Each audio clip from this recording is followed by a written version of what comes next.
Okay, I think we are pretty much ready. Oh, hold on. There. I removed the UI, my streaming UI for a bit because I need to figure some things out about the setup I've got going on for YouTube. Mostly pixel alerts isn't going to work, so I have to figure out a way around that. I might have to go back to streaming elements. It might just be the easiest way to have things handled, even though I don't like their management. But hey, beggars can't be choosers.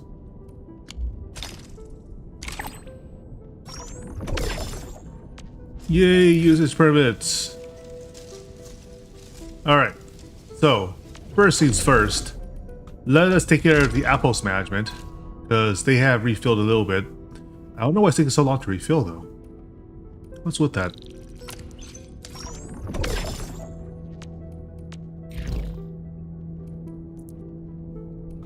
Okay, Yipu's message.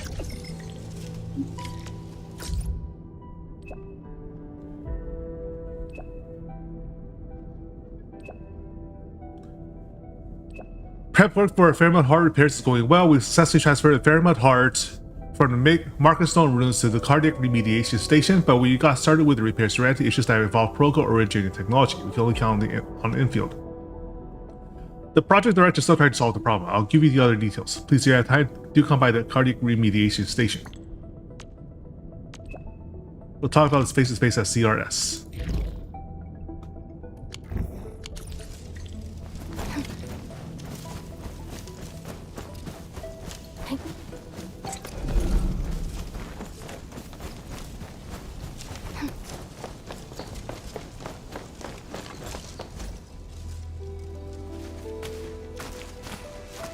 Inmin, thank you for making this trip. As you can see, the Fairmont Heart from the Markerstone ruins is here. It has suffered worse damages during Ardashir's attack. But it looks kinda okay to me. All thanks to the heavy Shiranite you supplied. It's how we maintain primary structural stability. But its initial proteoric module has been damaged. We could do nothing about that. Yeah, because that is highly exotic technologies. We'll do our best. Ten Shizhuang assigned a supporting role for me. Repair work will be facing complex issues, so we must work together. In addition to repairing the damaged proteoric module, we must reinitialize the Fairmont Heart as well. For the Markerstone Fairmont Heart, the first activation was personally carried out by the proxy. Since then, the heart would continuously collect ambient data and auto-adjust the magnitude of its own energy dissipation. But the proxy is not with us. We must now use various instruments to collect the tangible ambient data for the Fairmont Heart to activate it. Proxy magic really To does a address lot. the issue, Cardiac Remediation Station Director Tenshi Hanfang designed the Fairmont Imager to support this work. We also have Tenshi Buyuan. The Fairmont cardiograph she developed is to ensure that the initialized Fairmont Heart is capable of sustaining stable energy dissipation.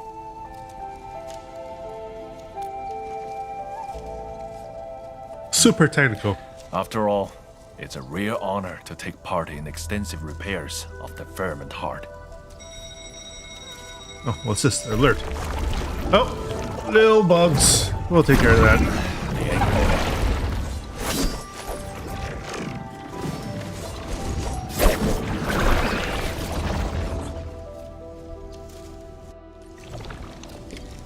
Our priority is to keep the Fairmont Heart safe! Direction set!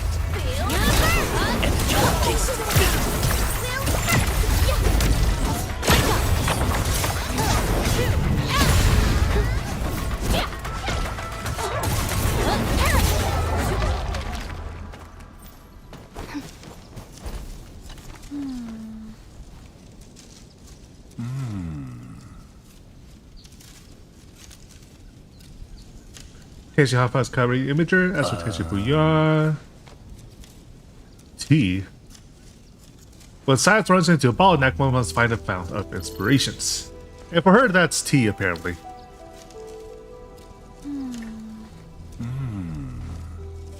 Yeah, she put it right outside Wuhan City.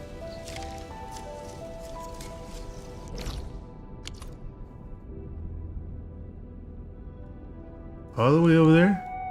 What are you doing over there? Also, she's like right next to the river entrance.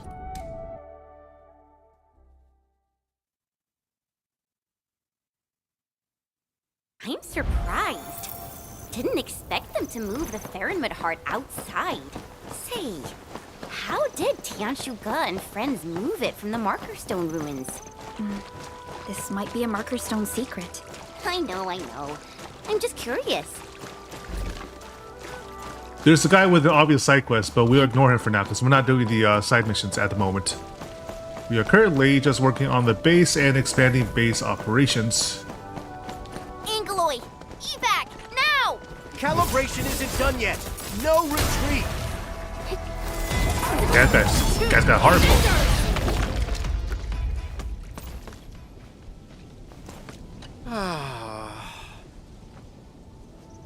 The data doesn't look right. Why did you evac? I just ran around city to photograph a nice place. I can't run anymore. Dude's just tired.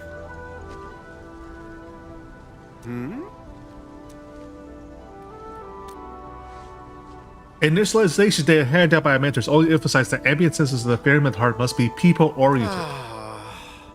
Disappointingly, it mentions nothing about what the proxy actually did. After several rounds of testing, we discovered that ambient data are related to crowd activities. We took photos of various crowd activities. The imager then converts them into ambient data tangible to the Farinmid heart. Lastly, we'll compare it against data collected by the normal Farinmid heart and the Markerstone Zenith to finish calibrating the Farinmid imager. However, I recently tested more than a dozen photos, but calibration progress didn't even budge, not one bit. No matter what I did, progress sounds like a 70%. Maybe I should try a different approach. I would hesitate to say that this is related to how Farimids operate, but I do have some suspicions regarding that. I've talked about this with Tianchi Buyang, who is a dynamic and changing city. The way people live and their perspectives have changed. Ambient data should also include new things that never existed before. But that's too much work. Even Tianchi Buyang and the disciples helped out. We don't have enough people to photograph every new stuff. If you learn, this is our cue. Awesome! I've marked every place associated with novelties. We really need all the help we can. I got right to the Institute of Material Science and process the data with the imager terminal. Meet me there once you've done photographing. Fanxing Avenue is closest. I advise going there first. Admin, the 3 locations are Fanxing Avenue, Citizen...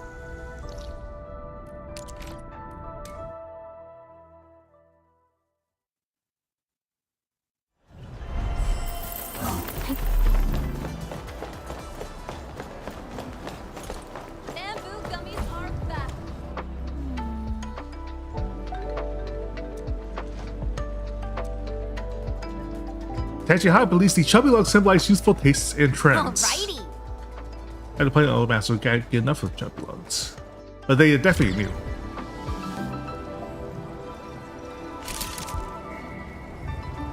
The next destination is Citizen Square.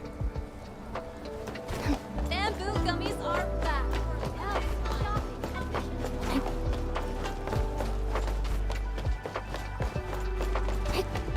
Citizen Square. Since the tactics manual doesn't have any rules against fun, A photo of migrating falbies doesn't have anything to do with crowd activities in Wuling. If anything's related, there didn't seem to be this many falbies in Wuling several years ago. Is that so? Then the migrating falbies proved that Wulingers made improvements to the natural environment. Oh, that's really nice for a city. Here we go. Yeah, that's a lot. Birds. Kinship Bureau Academy Bird is the word. last destination.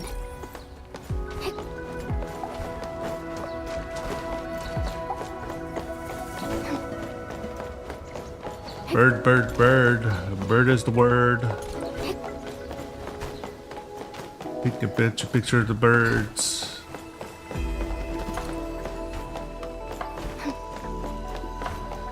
And then I'm guessing the academy has something to do with... Okay, well, whatever. Alright, what's going on? Exam blessing badge for the academy. I used to avoid this place due to the number of instructors here. If exam season is a major event in Wuling, Tianchi would visit the place to check on the registrations. This is also proof the city's dynamic growth and heritage of the Wuling Tianxi.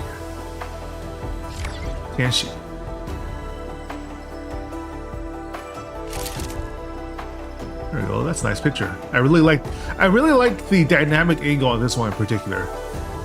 The city is just very, very photogenic. Endman, let's meet up with Tian Han. He's processing image data at the Institute of Materials Science.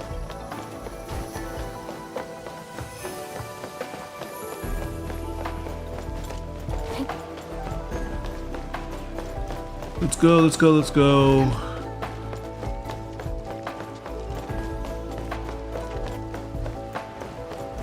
These stairs IRL will make me owl breath.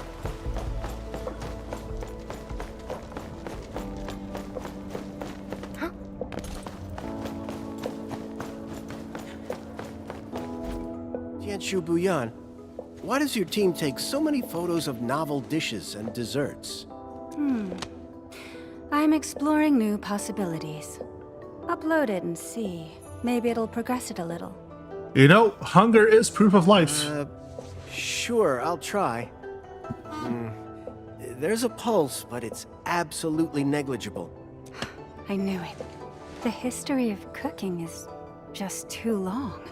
Stylistic changes do not constitute a novelty. Another approach is required. Great, just the set I need. Your photos are more compliant to my requests. I hope they can push the calibration along. Endman, just upload the images to this terminal and I'll convert them to ambient data.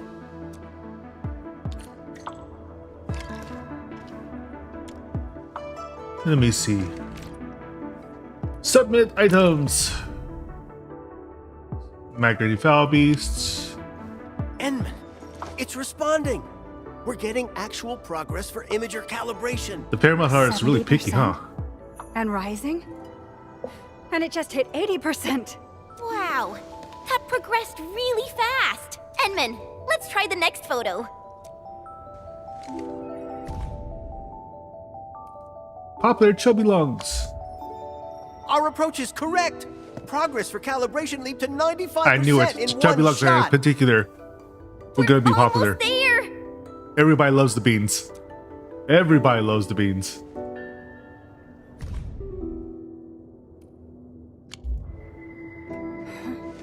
Wait, why is the calibration progress stuck at 99%? It shouldn't happen. We exhausted nearly every single possibility. Maybe I missed something crucial. I mean, at 99%, you're almost damn there. Wait. Right, selfies of the infielders.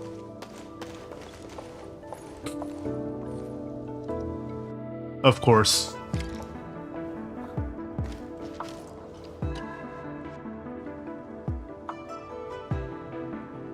Enman, maybe it's just me, but the Tianshu never thought about taking selfies. Oh, or the Tianxi working with them. The perplexed Tianxi. Gotta title this The Perplexed Tianxi. Back when I trained in swordsmancy, if there was a move I didn't get, my mentor told me to study my reflections in the water. It really helped me spot my mistakes. That's kind of a clever way to use the We pond. should show Tianshu Han how troubled they look. Perhaps it would give them new ideas. Or just upload the photo.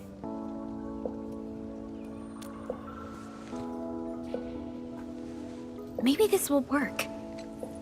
I think you found the missing piece, Chen. Oh, why is everyone saying nice things about me? Endman, we'll try things out with the perplexed Tianxia. Also, something about this Fairmont, and just like all the conversations around her, suggested to me she has a bit of a mischievous streak as well. So let's try that. Let's try We that. did it, Enman! Calibration is making progress. 100%! Finally, it's done. The perplexed Tianqi? Turns out I've been neglecting the most obvious thing. Yeah, the Fairmont Heart says is I troll. thought I kept people oriented to heart. But I never realized that I missed every quiet and hard-working soul around me. I only knew the literal meaning of our mentor's wisdom. I treated them as mere instructions for repairing the Faronmud heart. I left myself out when I focused on people helping people. And I might never have realized this were it not for this project. No wonder Tianqi Zhuang handed this mission to me. She even reminded me to think about our mentor's lessons. That's a bit too Tianqi, saccharine watch for guards, me. farmers, and laborers, everyone tacitly upheld these tenets. But set aside the roles and we're just people.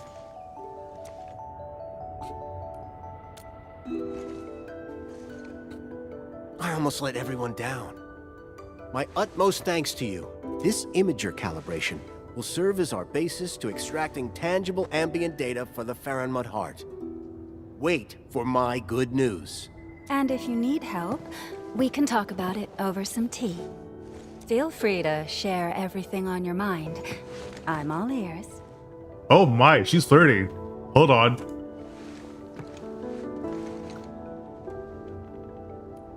A most unexpected solution. Tianxia Han is adjusting the imager. Let's check the progress at the remediation station.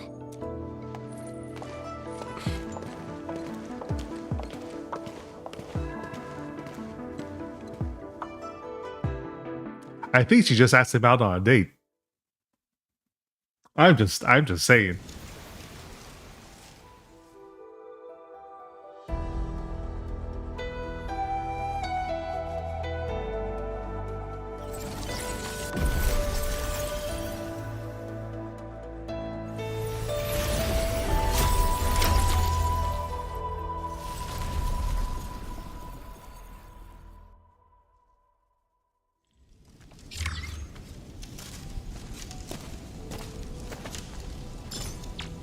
Okay.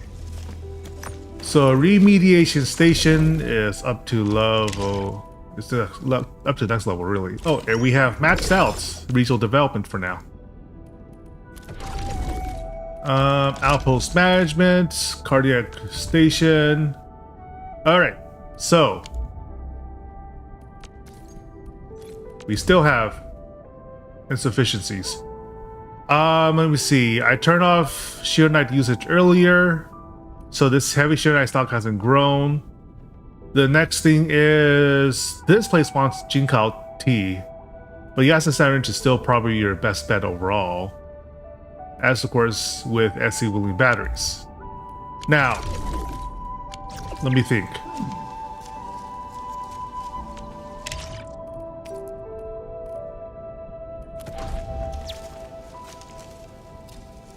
Do I have no tickets? No, I'm too short. I will do basically hit on the roll when appropriate, given that I haven't done the new Dijon missions. Another day of beautiful sounds.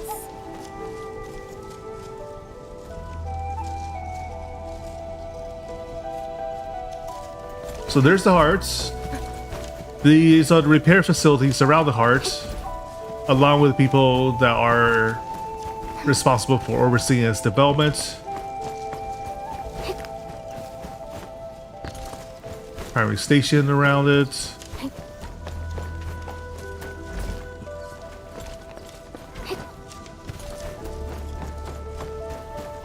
Computer terminals, what's this for? Oh, cool! This is the data center, huh? That's what he meant by people-oriented, I guess. And then it just like stores data for you to check out over time. So actually you have like a legitimate reason to do some tourism now because it helps fund the heart.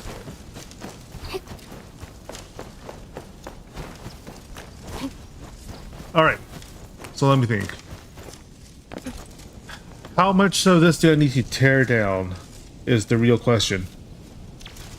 Because when you are building out your base plans, it has to be towards a goal, right? And the goal is to maximize your production of... Well, let me see. Okay, so the new goal now is maximize Sheer Knight production to its cap. produce a line of heavy Shironite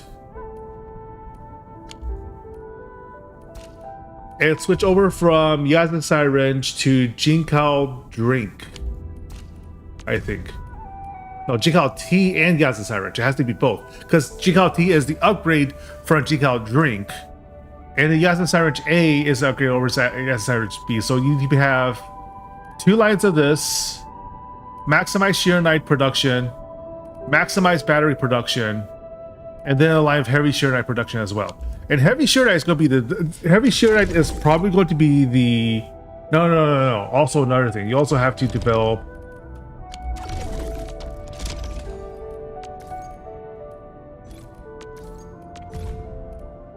Heatonite parts over Cuprate parts. Cuprate parts is already at maximum, so I don't need to worry about that. If I just keep that stored for any other usage, it's gonna be fine. Okay, so goal number 1, Shironite production. Goal number 2, SC Willy battery production to maximum, or optimal rather. And then goal number 3 is Heatonite parts. And then from Heatonite parts, we'll see what we have left over to develop Yazan Syringe A and Jinkao T.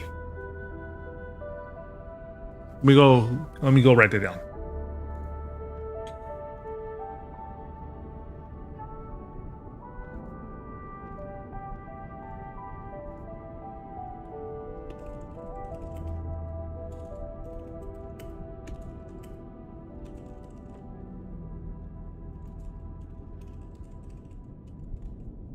Wait, no, I don't need to use Notepad for this. I can just...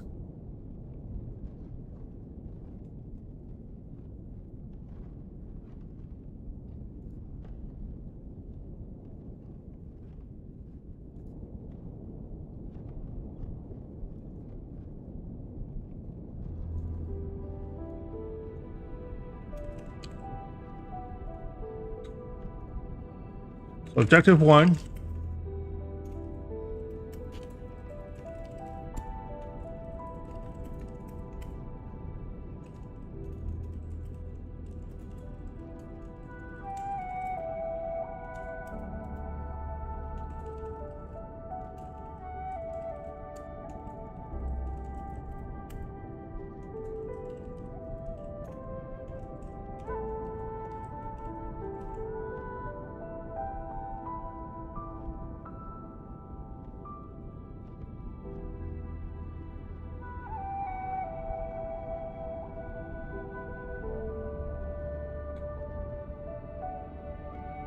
There we go.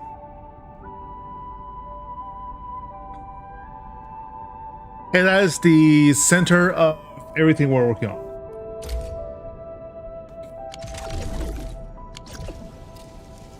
So the question becomes, okay, so at that point, that's easy enough. We evaporate all bases.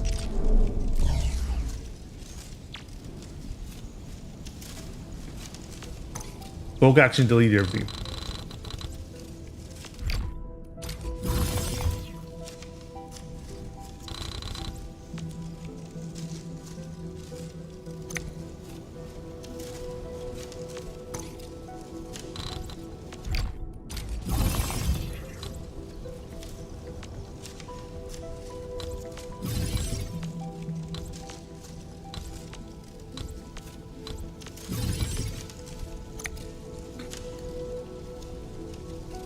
And we leave those around. Overview. What was I producing at GU Valley again?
Main base.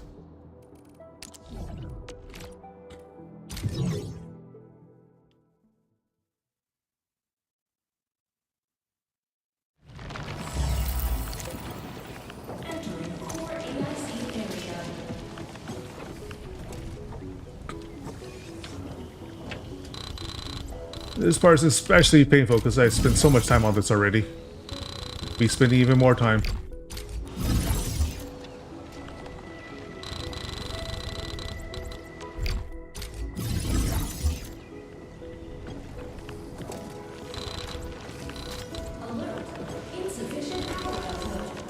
Yes, I'm aware.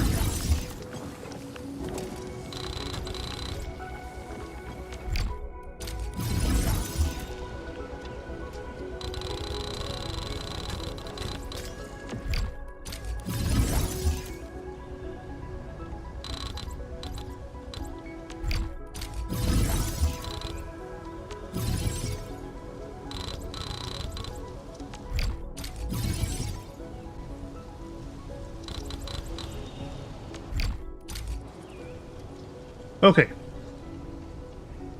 Clean map. And we're going down to 0 power soon enough. That's all right. Plan number 1 is to maximize shear night production. Which is to say, let me see.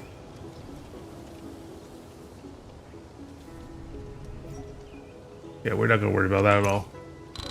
Let me see.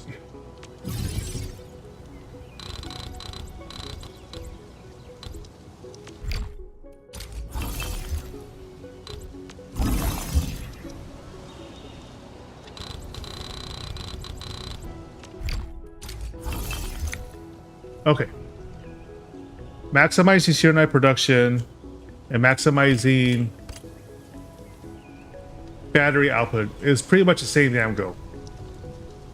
In the end, it's a matter of, let me see.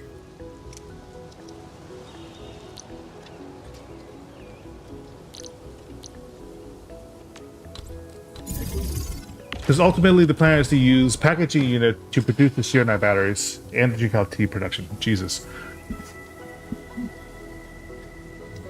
SE balloon battery production requires the usage of both dense orogenium powder and zircon.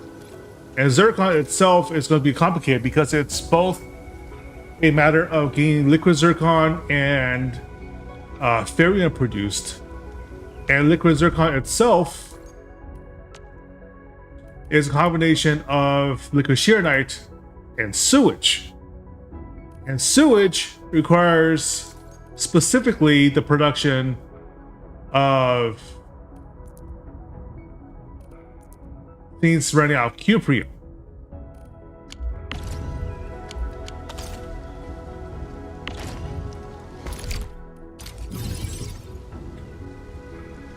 Now, 2 of those 3 core components of that are difficult to come by.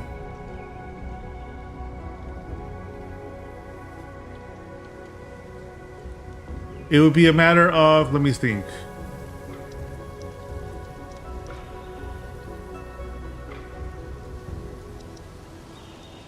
Yeah, step number 1, regardless of anything else, is to produce a shear night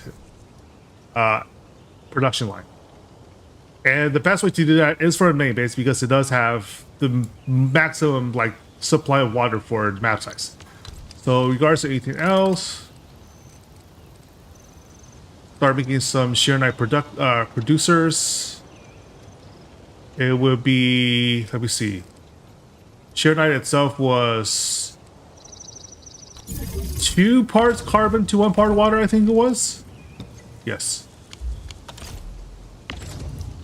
So actually, the base component for shear night is going to be Yaza production still.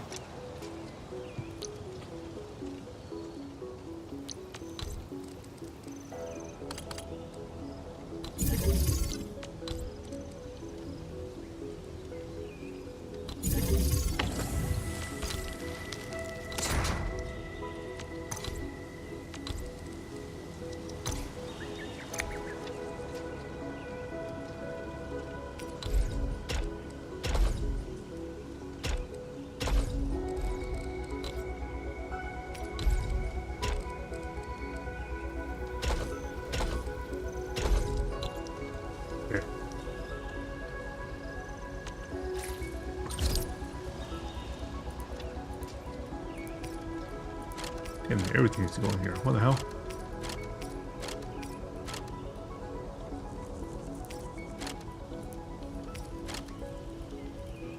Actually, no. Stack there.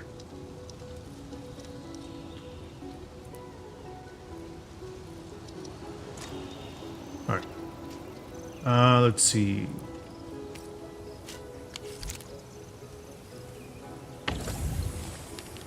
Seed picker.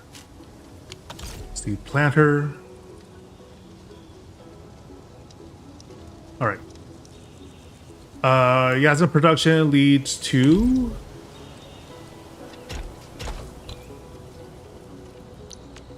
refining unit, I believe it was.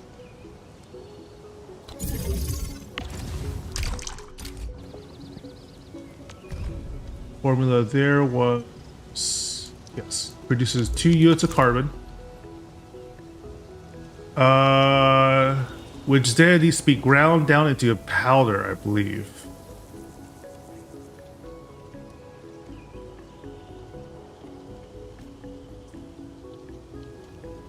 Was it like that? Let me think. Yeah, 2 units of carbon with a grinding unit that says I need. Oh no. At least not yet. This produces carbon blocks. Was it right?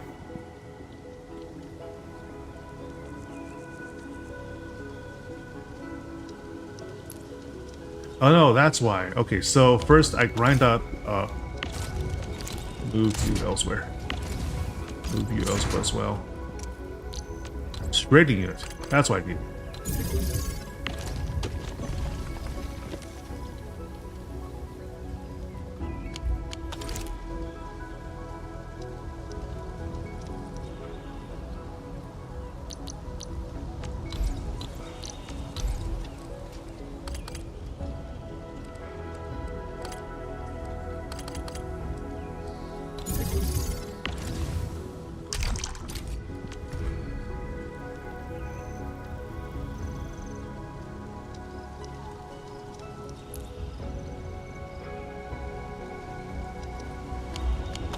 There we go.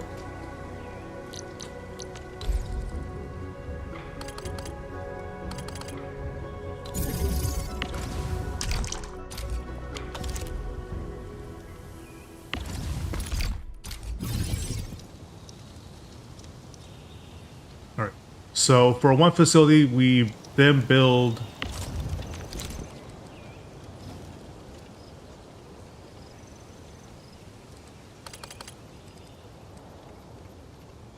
we'll need a sand leaf line, of course. That's obvious. Sand leaf line. Wait, hold on.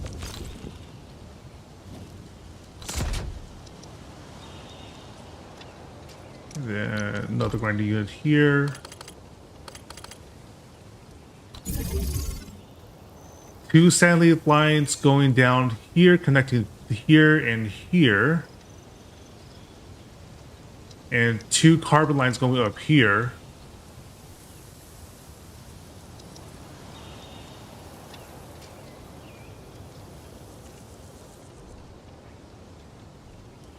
Which will produce, and then, right. They need to be further refined.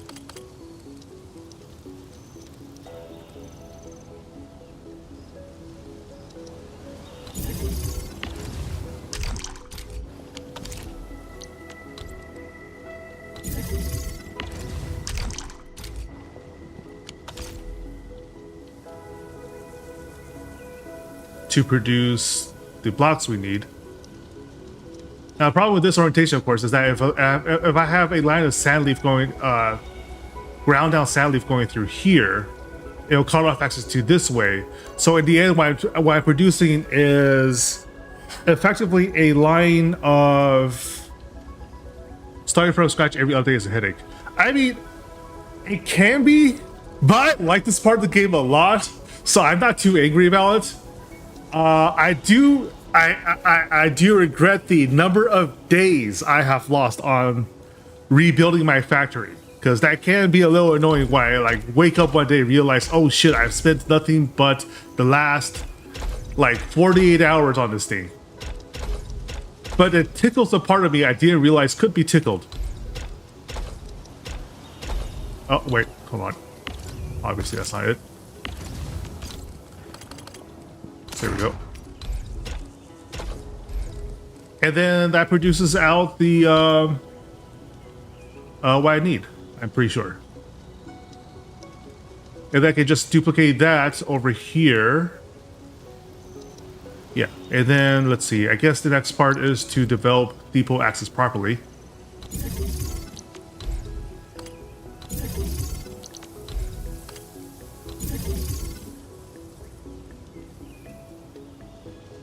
And then let's see, unloader here, unloader here.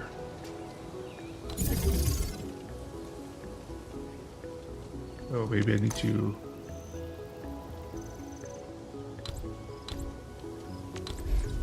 Yeah, honestly, I'm not mad about having to reprioritize my base construction a lot. And then depot loaders right in the middle here and here actually might be able to do it. So then this becomes a matter of the sand leaf, which I already have max stores of.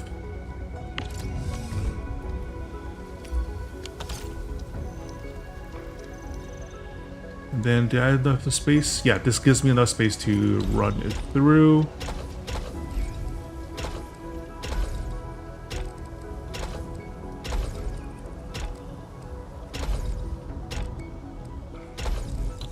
There. That's just tight enough. All right, so that will produce 2 units of refined carbon, which then gets unloaded on the other end.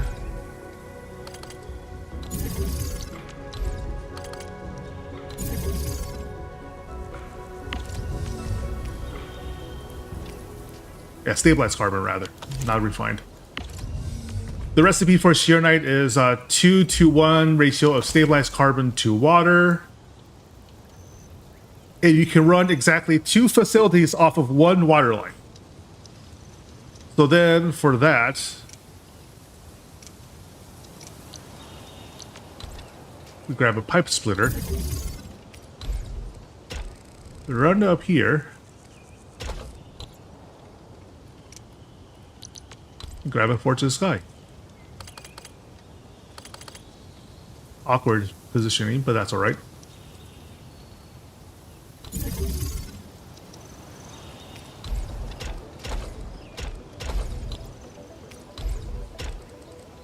Oh,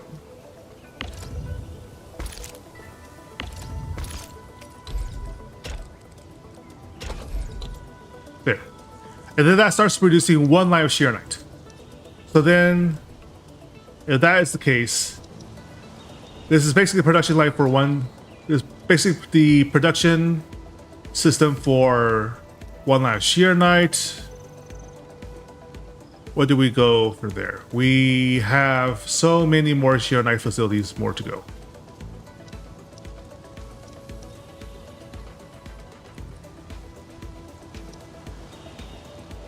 But that does give us a working point to, a starting point to work off.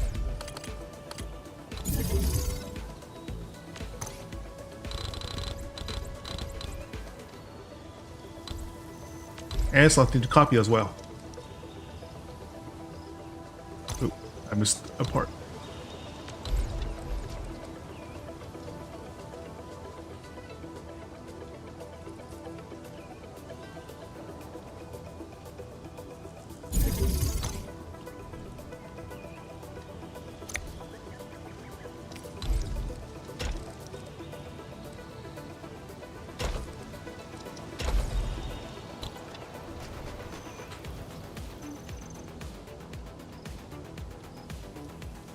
Yeah, this is pre-powered because right now I don't have no power, right? Because I removed literally everything to start afresh. So once I have a line of battery worked out, then I'll start parting things on one by one. And I have more than enough batteries, of course, saved up to do so, because that's easy. That's really, really easy. But I do want to just have like an extra line of shear night production, so I don't have to waste too much time getting things back up and running. Is that ideal? I would have to do. Then let's see, another splitter.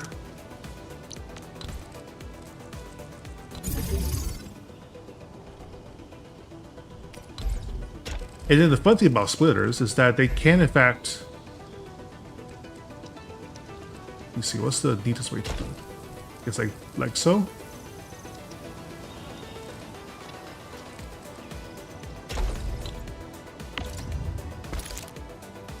Yeah. That'll be the second wire line going up there.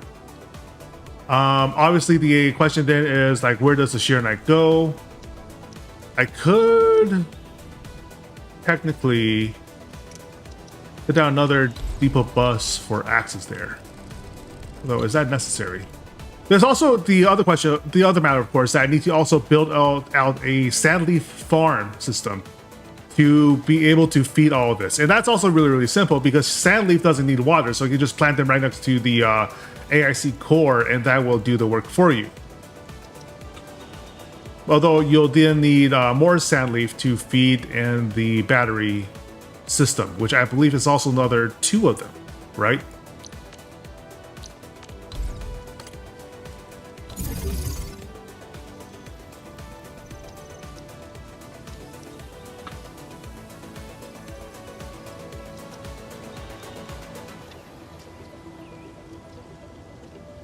Is that ideal? Let me think. How do I want to do this?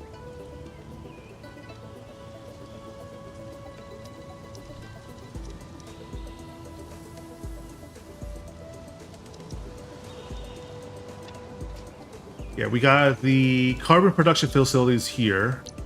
We got the shear night production facilities here.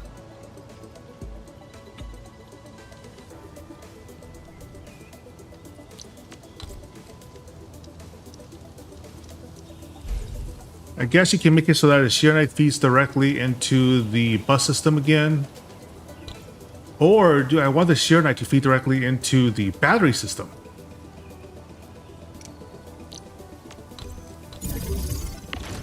What do you think?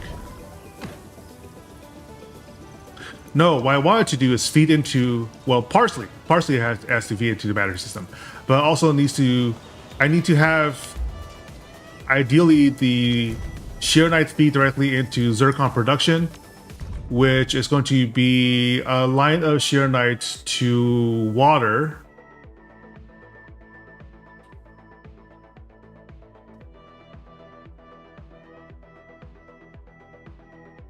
God, SC Willy batteries are so freaking complex.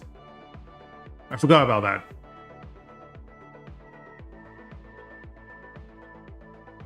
It's 2 lines of zircon effluent and 1 line of ferrium to produce a single line of zircon. I forgot about that. So this is actually ideal because then I have, okay, so move this elsewhere for now.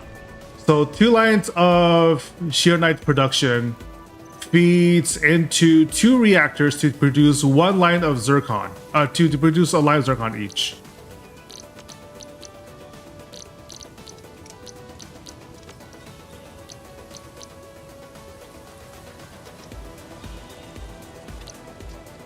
Didn't I have updated zircon? Yeah, I did.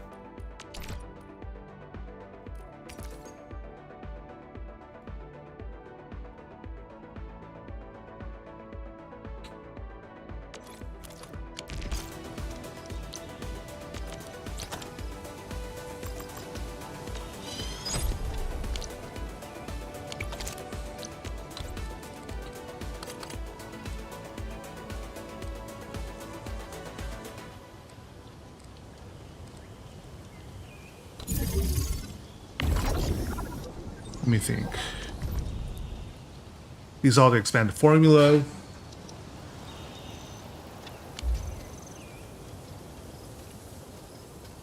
Although I guess I really only need the expanded version until I'm using...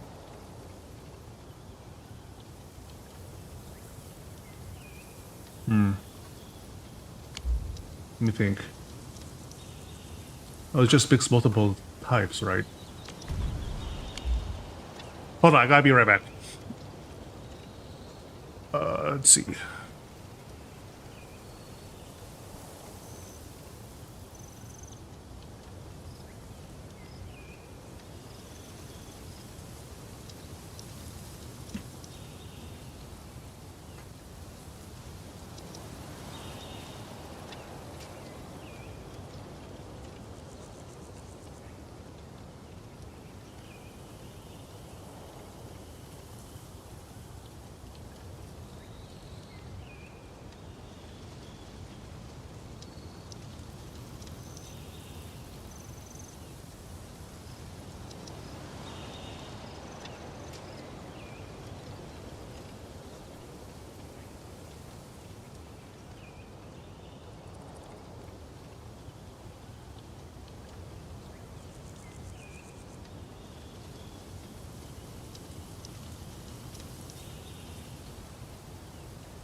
All right, back to business.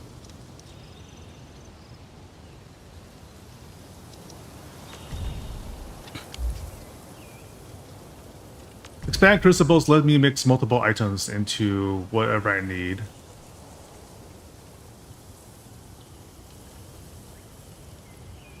Which actually means I can probably produce sheer night into sewage, right? But the main reason to use this is actually with the precipitation acid recipes, which then lead into heatonite production. By itself, the production of zircon probably doesn't need this as is. The regular reactor crucibles should be good enough on a one-on-one basis. I think. Let me think. Is that true? Also, I think for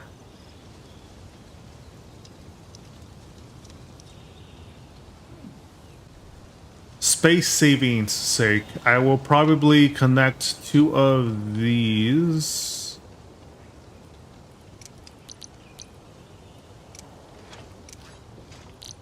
into the conduit inlet manifolds.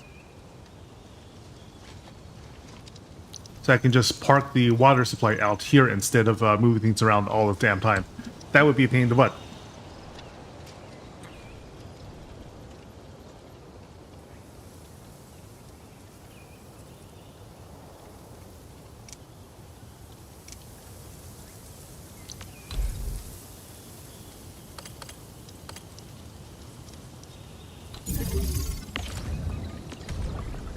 Oh, you also do.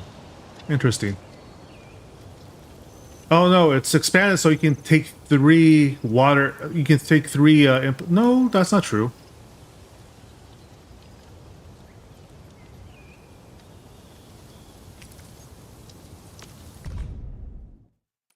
Four. That's why.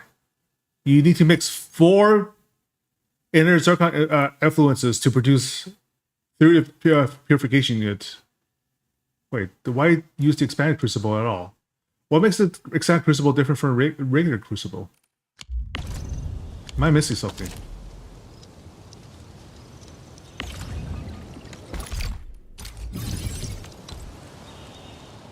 Expanded crucible has 2 liquid inlets and multiple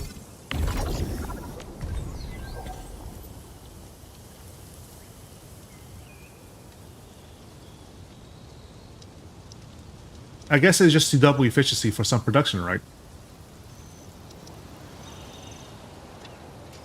Oh, I guess you can make multiple lines. Oh, okay. So that's probably how you do it. You use this to produce 2 lines of zircon and then accept 1 line of barium, and then you produce this, I think. So let's say that for now, because we don't need that level. Do we need a level efficiency? Well, all we're making right now is liquid shearnite. And we need 1 line of liquid shearnite with 1 line of sewage to produce zircon. Okay, so yeah, we don't need the expanded ones yet, because that's actually really wasteful. We can't actually process that, I'm pretty sure.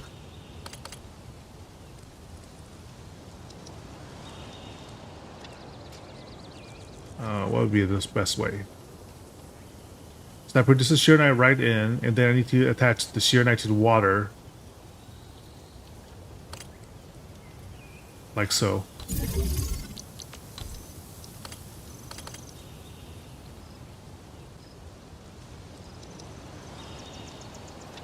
What am I making? I'm remaking my entire damn base setup to be a little more optimal.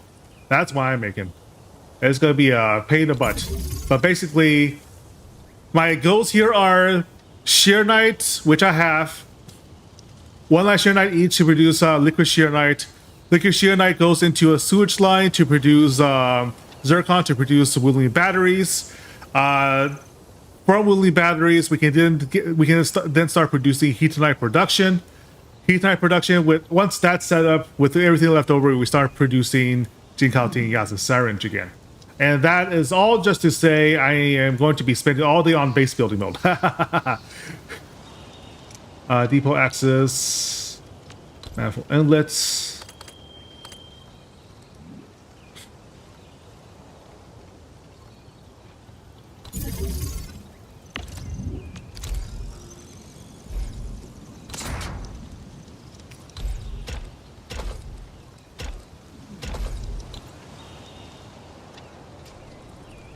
And then manifold outlet.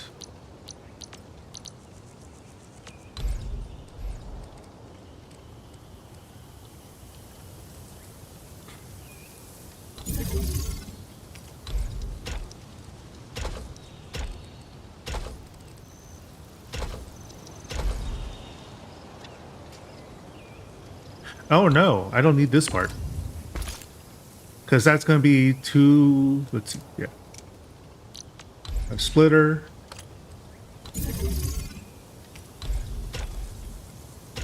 That's actually perfect.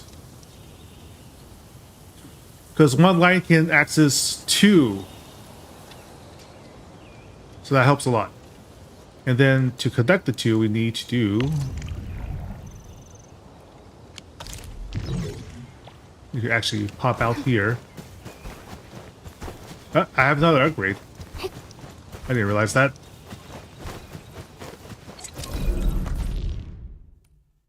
Oh, another depot plus section. Okay, now it's at maximum. All right, so now we need to do the manual connection of the outlet from here to there. There. Go back to base building mode.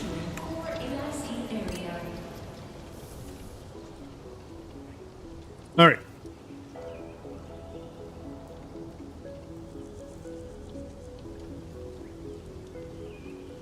Oh, that's funny.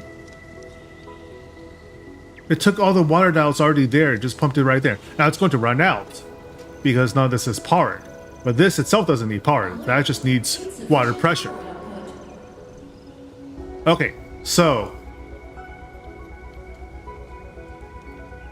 Oh wait, right.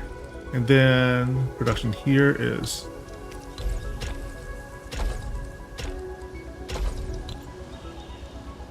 So then that produces each 1 unit of liquid shearnite. Liquid shearnite then needs to be further mixed with sewage.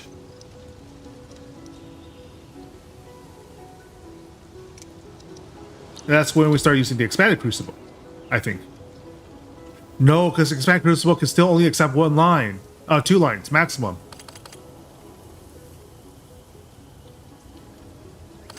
Unless, let me see.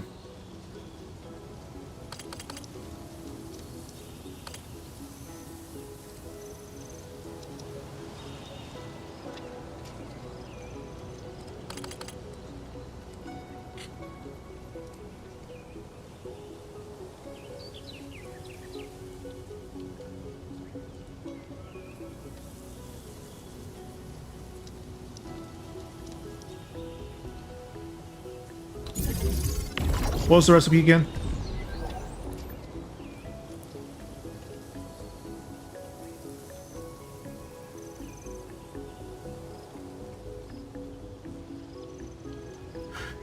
Yeah, it's just not enough physical resources to do what I want to do.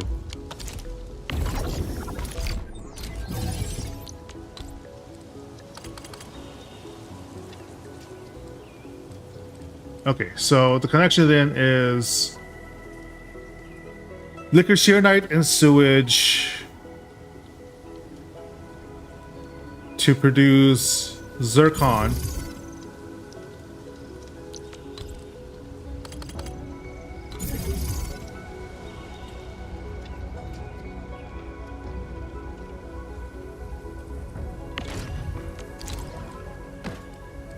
And then zircon is combined with what again?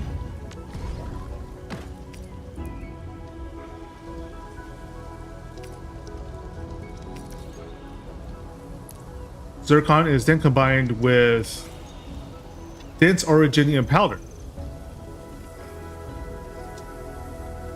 No, I realize that. It's just a matter of...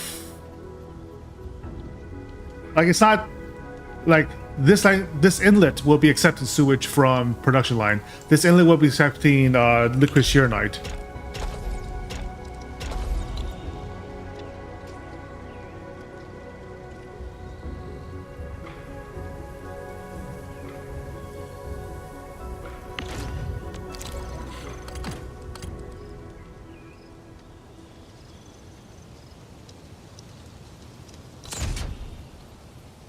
And then to produce sewage in the first place, we'll need a sewage line from Cuprian production.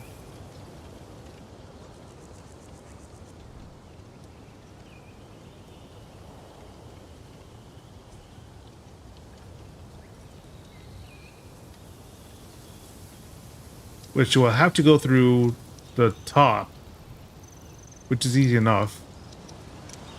Depot access.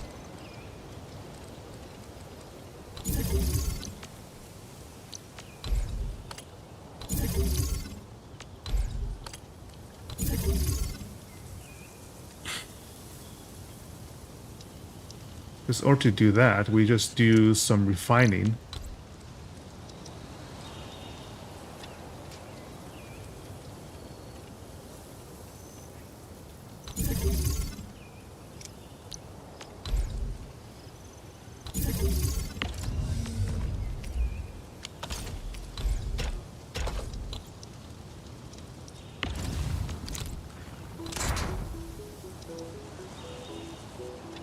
And the whole reason why we had this over here was though that we would have guaranteed water lines.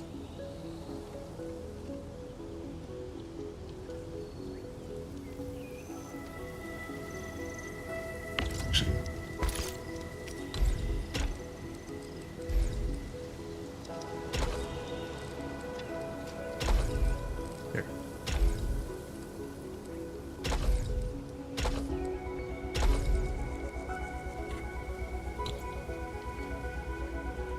So that'd be sewage line 1. And then what does QPN get made into?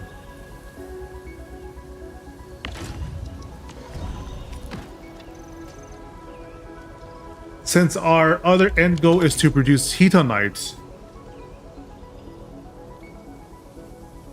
what is the recipe for hetonite?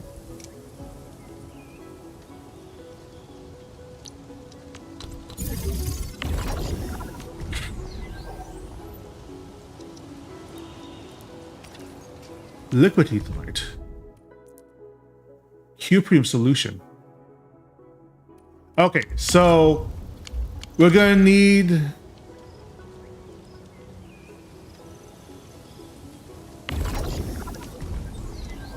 that sounds really complex. Cuprium powder, which is made from refined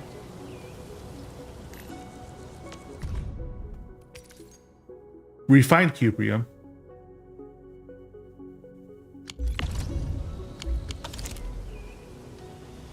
Which we'll use as a separate resource then, because otherwise it'll get a little too complex.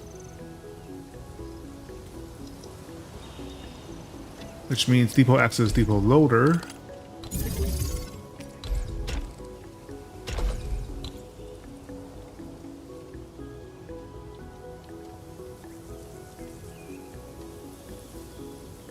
And we'll do another one here.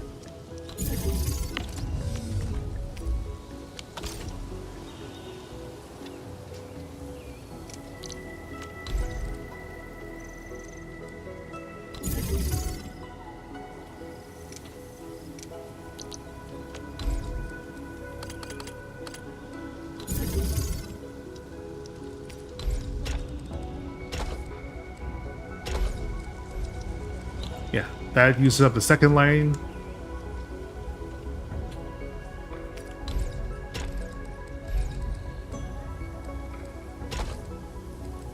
This is what you need for the other sewage line.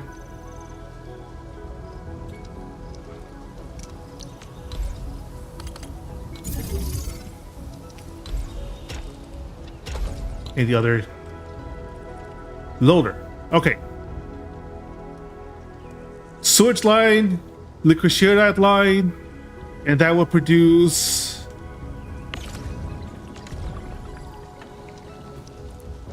zircon effluent and inert zircon effluent.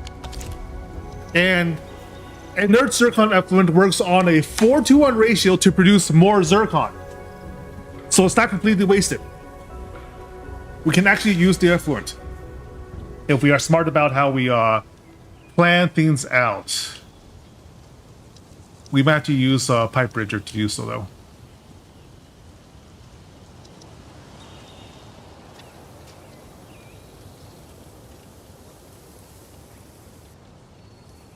But that's not nearly as important as the fact with that side that if I do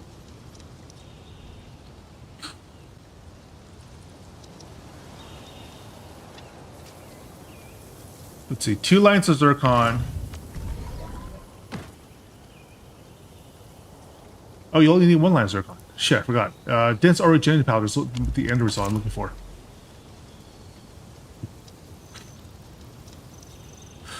So did I need the second one?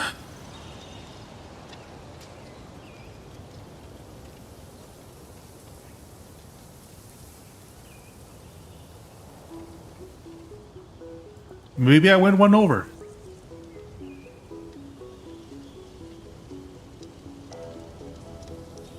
If you only need 1 line of liquid shear, oh wait, no, I needed 2 for some reason, right?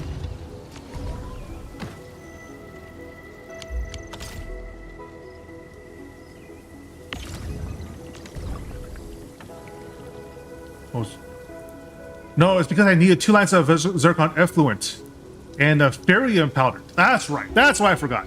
Ferrium powder plus zircon effluent equals zircon and sewage.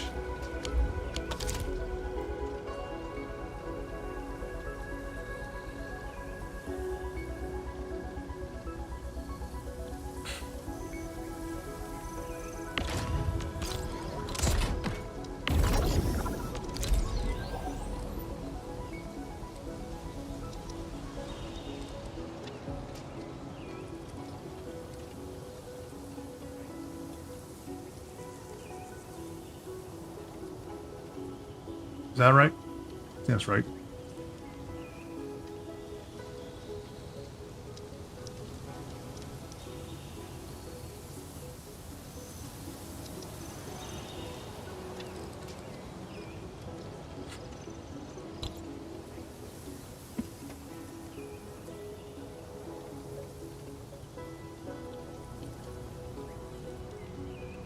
I'm thinking, is this optimal? Or did I kind of screw myself on placements?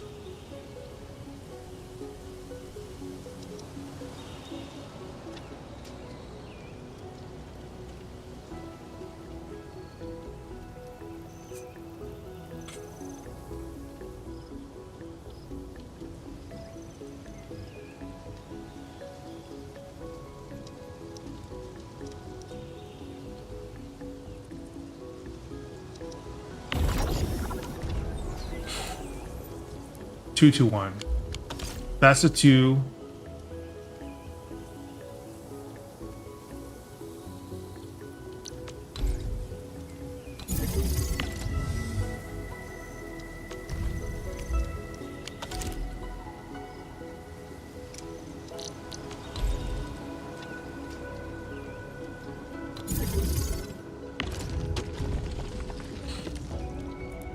I need to refine theory first.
I gotta have to look up into how other people are using their expanded reactors because I just don't feel like this is necessary yet.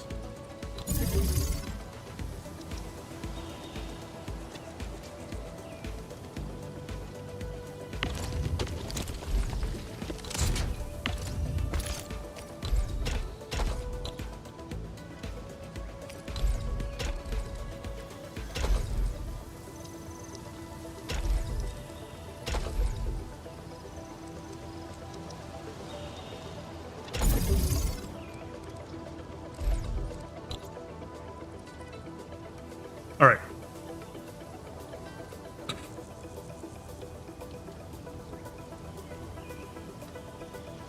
So it'll be 2 lines of zircon, 1 line of ferrium to produce zircon production and a line of sewage.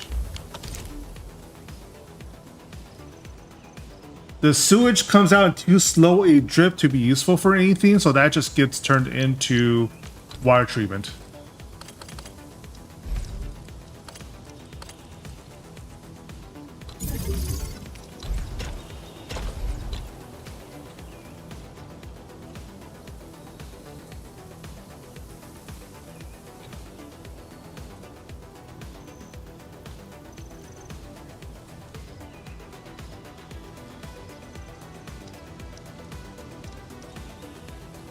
But then that produces 1 line of zircon. We need a total of a 1-to-3 ratio of zircon and orogenium powder to produce optimized 1 wheeling SE battery.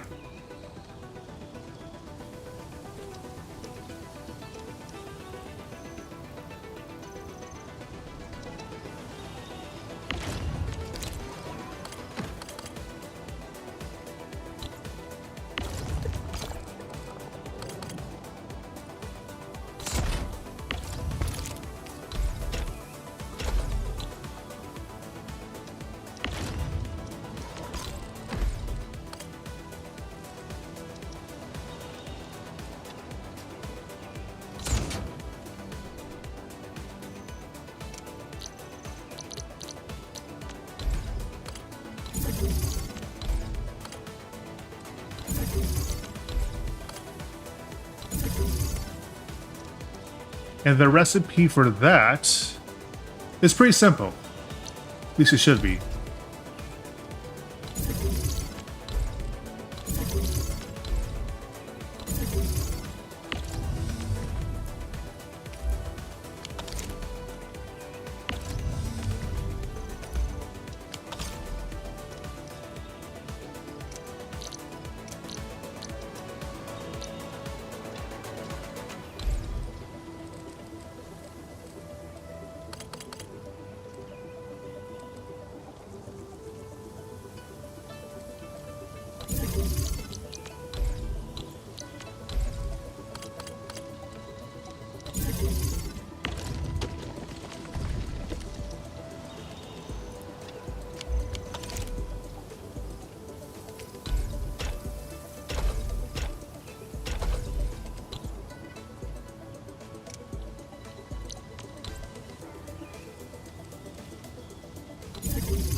Yep.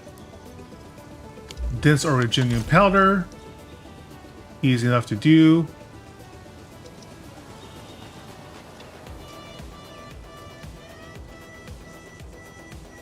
I guess we do want to move this elsewhere so we can put a power. Oh no, it should be alright.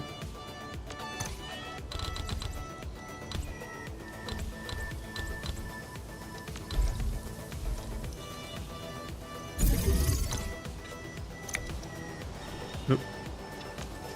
Looking for me? Wrong button. I forgot, I need a third one.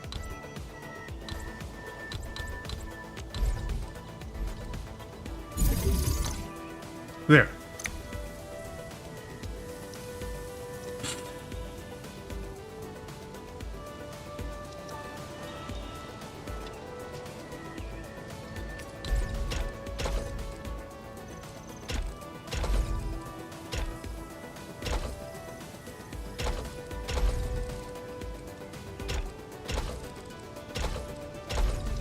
And then that produces one battery.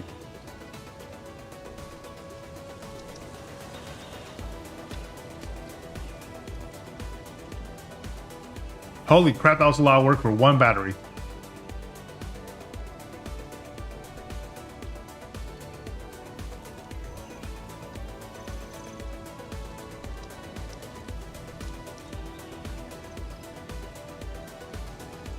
And then I think you can produce a second line in the same space.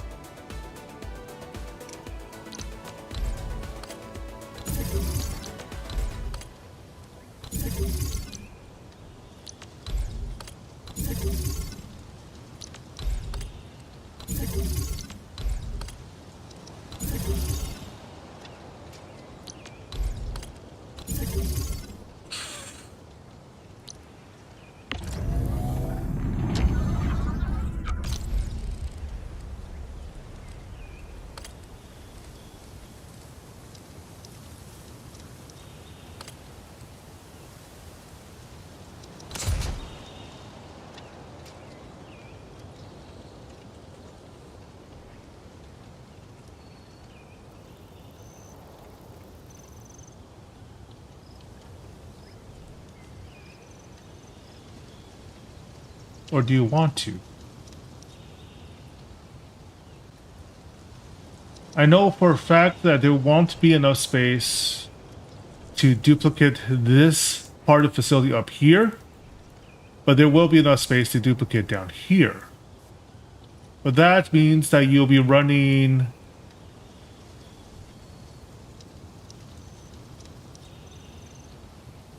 it's sort of mirrored. It's more like an isometric mirror, I think.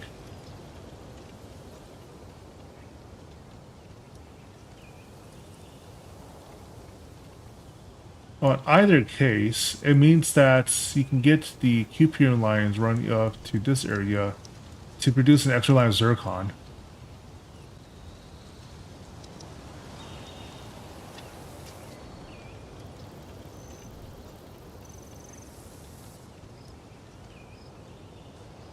Although I think the most important thing to do now...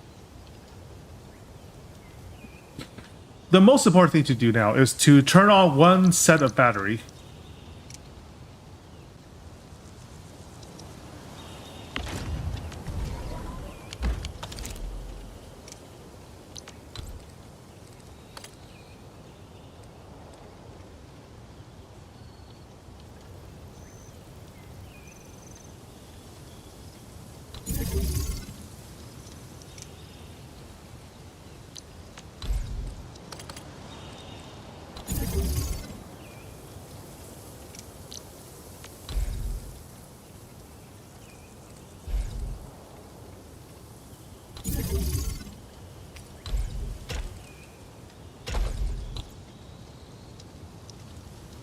That should allow it.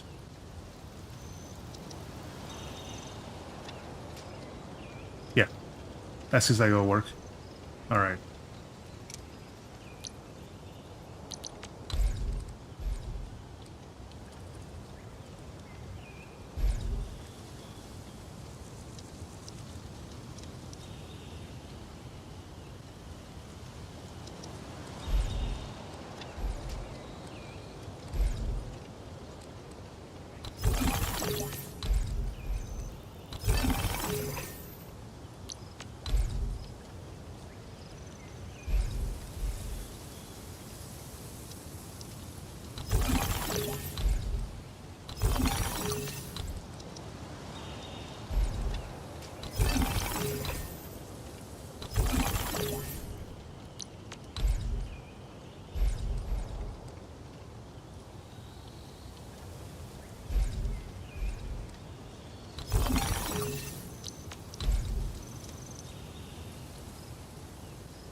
All right.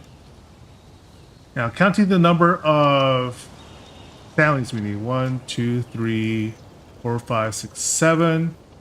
We'll need to produce a minimum of 9 lines of sand leaf before we can process anything else. The question then becomes: do we produce a sand leaf here, or move it to another, or offshore to another base? I think the answer is we produce it here, right?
Oops.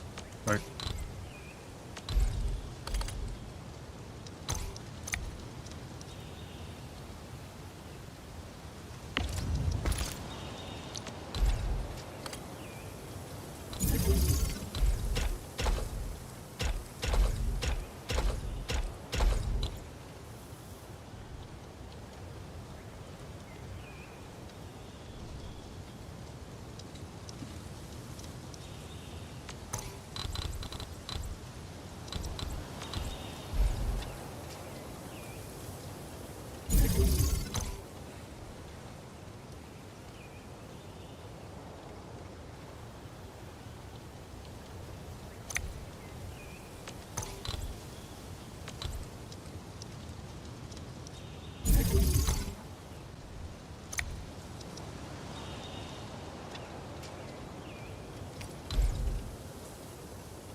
Move this a little further out.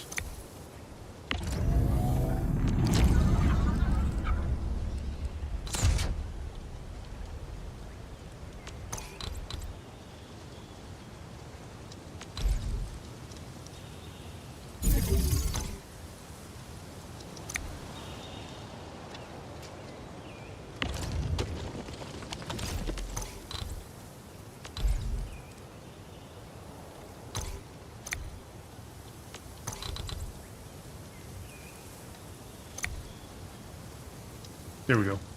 Let's see, move this.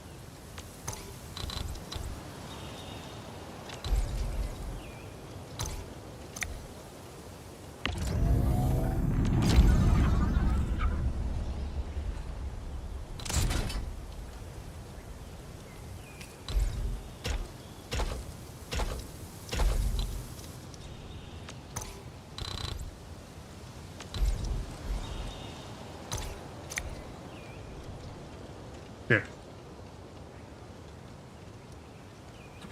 And now I need 4 stacks of stand leaf.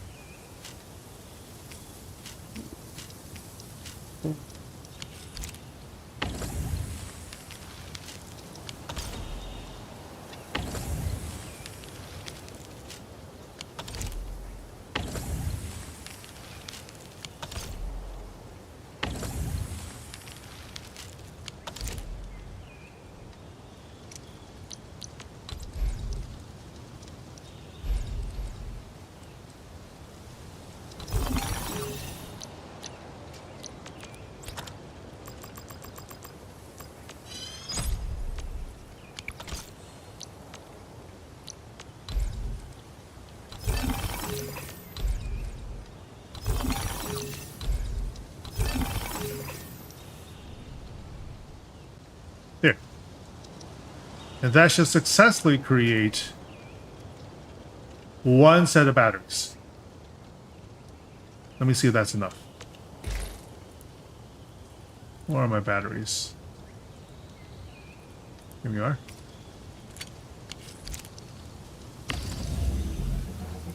And jumpstart.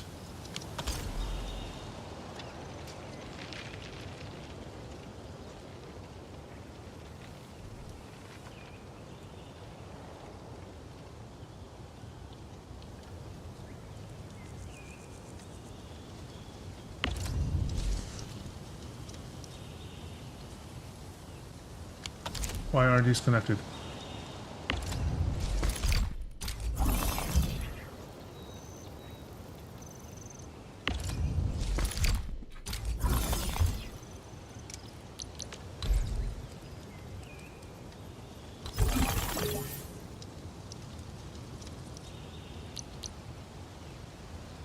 That's weird. Orbiter attack trajectory offset detected. I...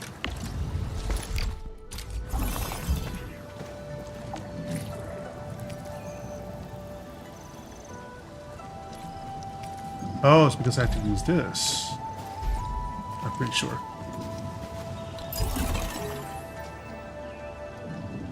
Alright. I'm powered still.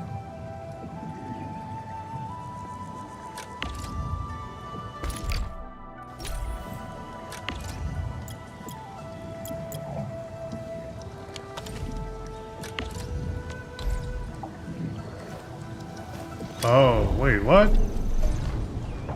Wait, what? Entering core AIC area.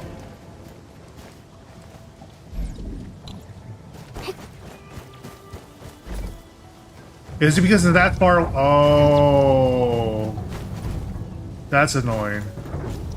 Okay, I have an idea.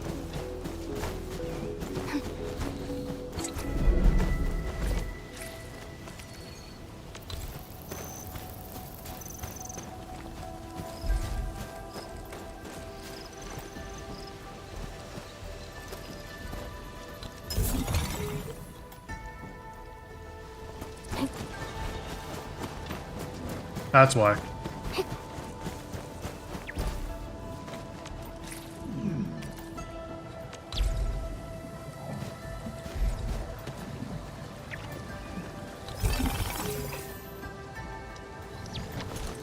There we go.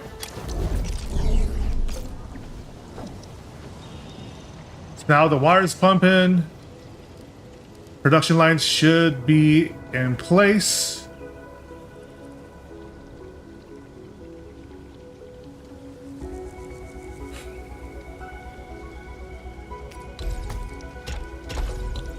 That needs to be in place as well. That's being fed, that's producing powder, those are producing the right things.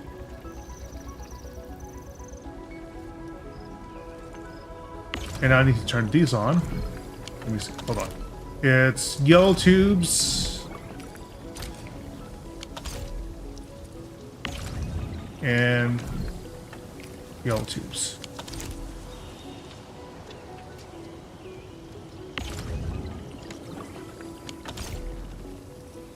And then yellow tubes are for active zircon.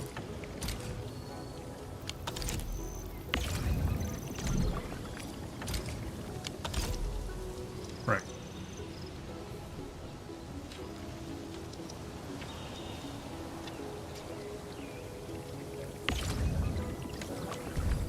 And then a 2-to-1 ratio will now be producing sewage and zircon.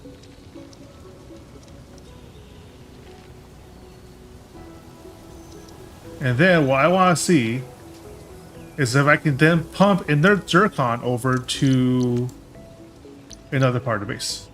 Because if so, that solves a problem for me.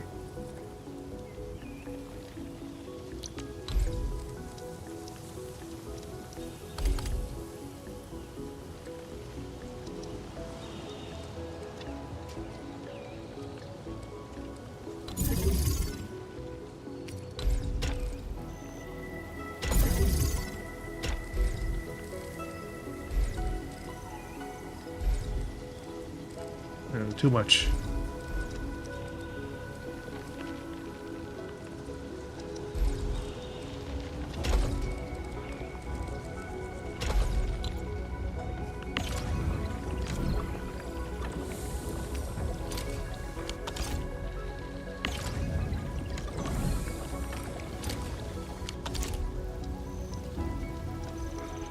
It does. Okay, so it does in fact take in inert zircon. That's good. Because what I want to do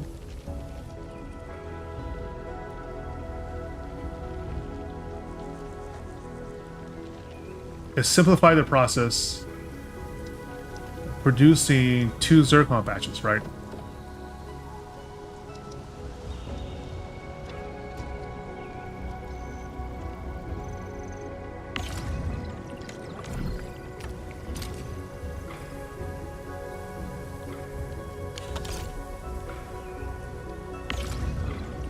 Orange light is for wastewater.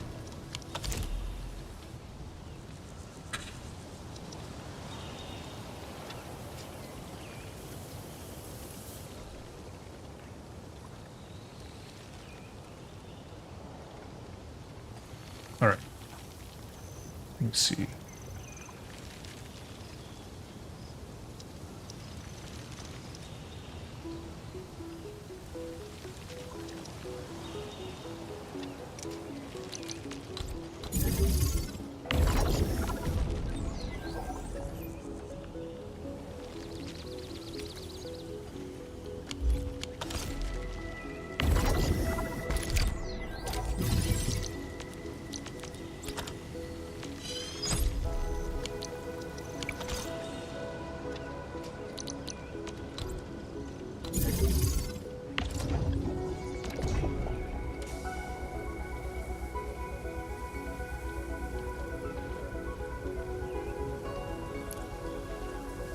Oh, purification unit can only take 2 lines, so it still has to be...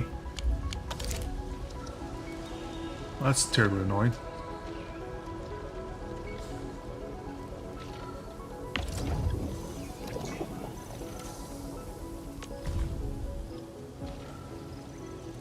I mean, ultimately, it still produces clean water and zircon, though, so that's not the worst. It's just less effective than I thought it would be.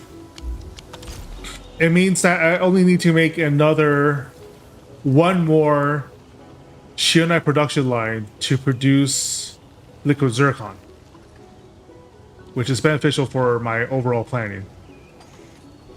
Just as not as beneficial as I hoped it would be.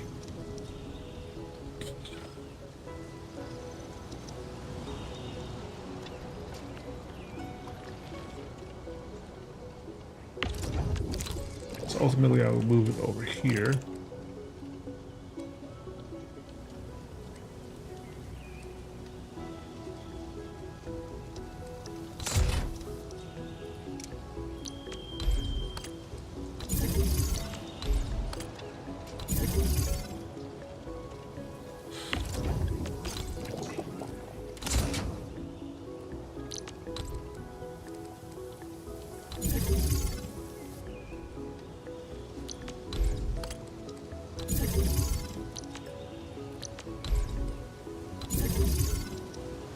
Not too pressed about that.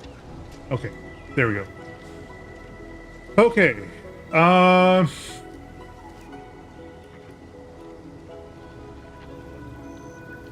And then if I want to make liquid shearonite, one more line of liquid shearonite, I will need to duplicate one of these lineups.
Oh, wait, I forgot something. I need 2 more stacks of these.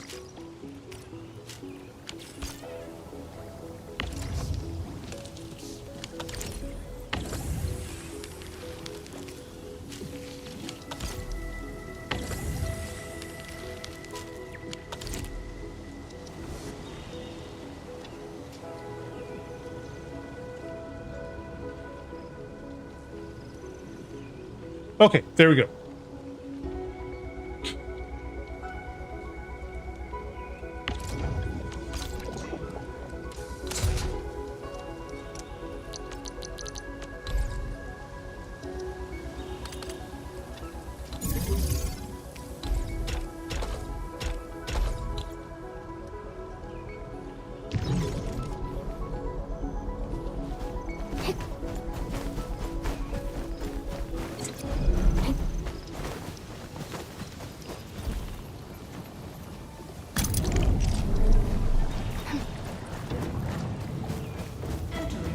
AIC area.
Okay, so now we have a line of water and a line of liquid shionite again. Zircon, rather. Line of water, line of zircon. The line of water allows us to produce... Actually, I kind of want this reversed, right?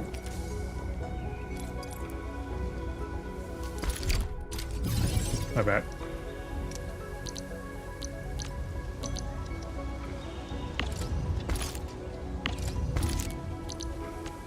Or does not let me have a say in how that produces. It doesn't. Okay. So that's kind of a forced reaction then.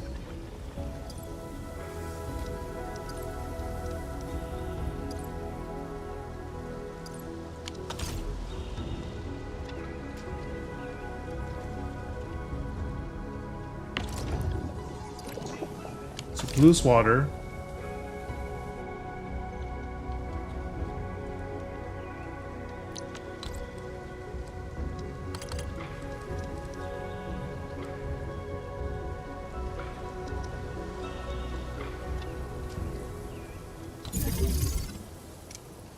Resources, deposits, unload.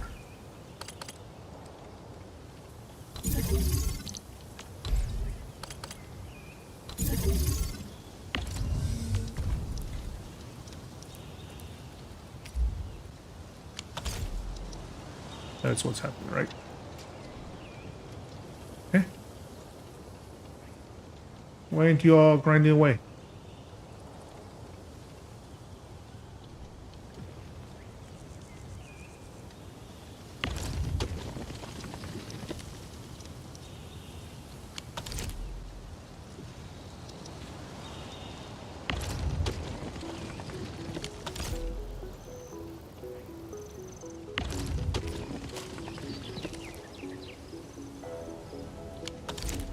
I got it reversed? Got that fucking reversed, didn't I?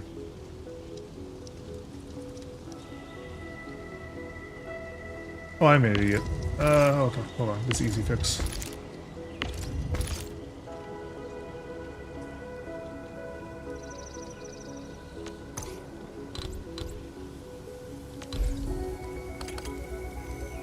Got that upside down.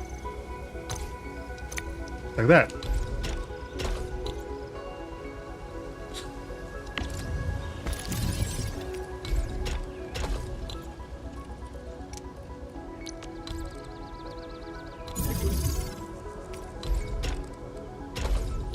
Like so. My bad.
Whoops!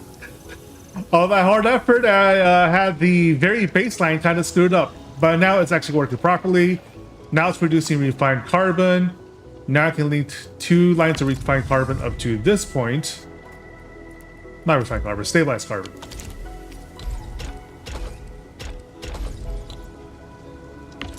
Water is coming out of the orange pipe.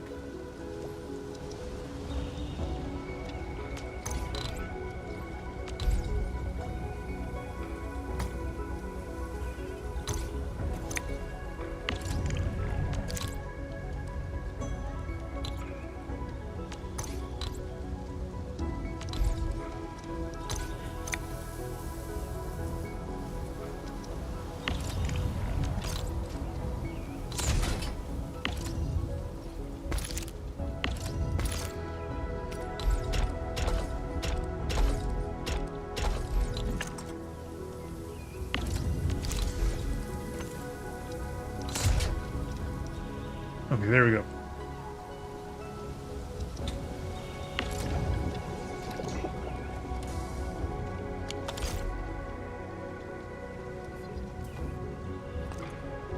We have one line of liquid shearnite.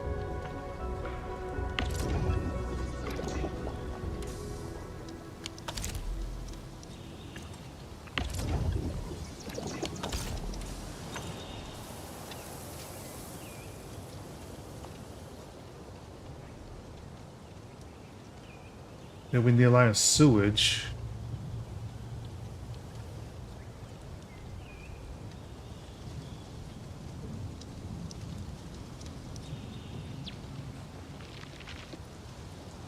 Actually, maybe I should move this over here to here for compact,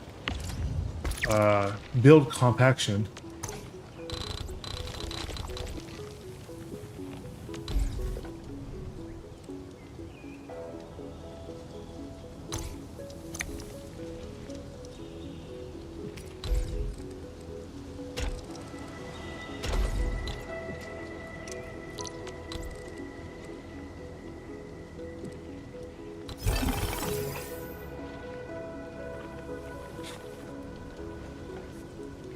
The reason to do that is to simply simplify the process.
All right.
And I purchase liquid shearnite.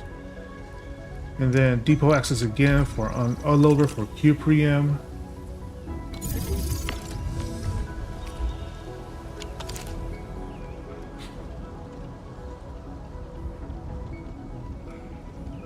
Which then gives refined.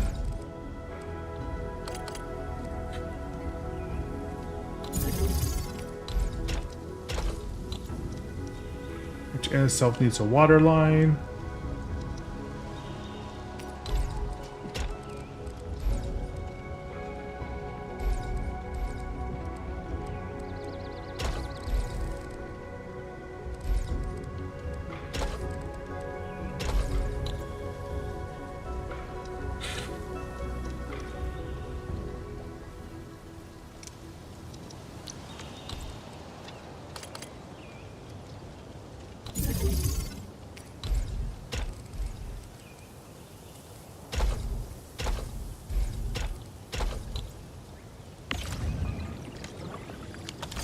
There's the yellow line.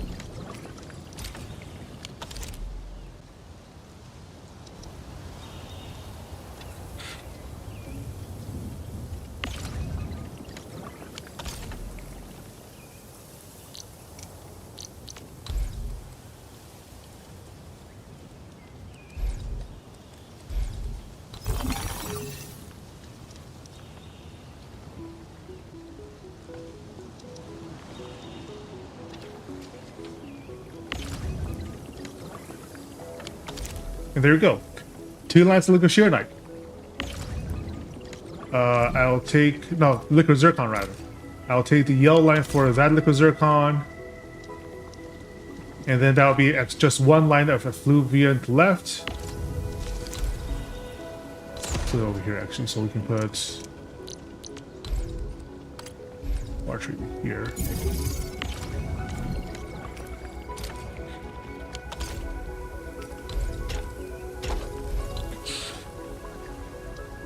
With 2 lines of liquid zircon, we then produce regular zircon with a ferrium.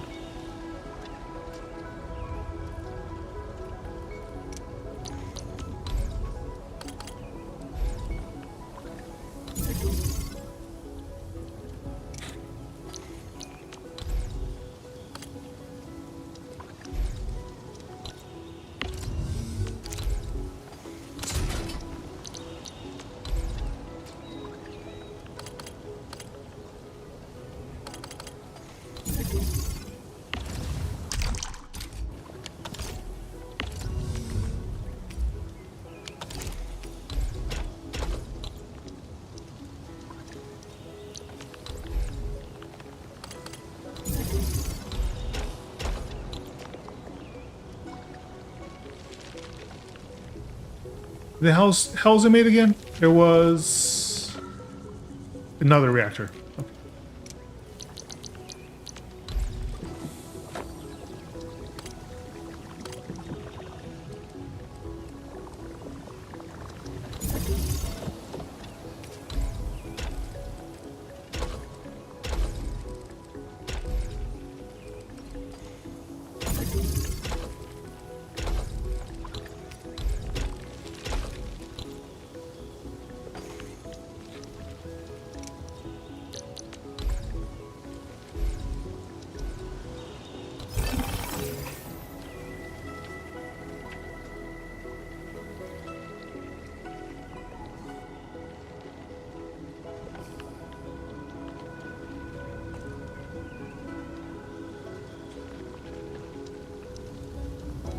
Why is this disconnected?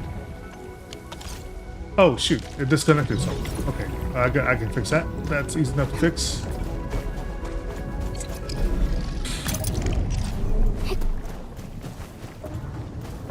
Entering core AIC area.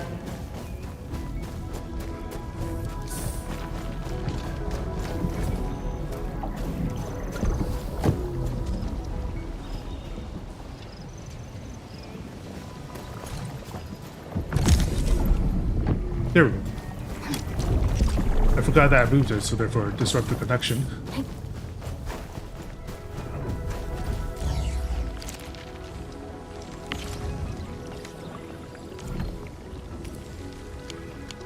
There we go. 1 unit zircon.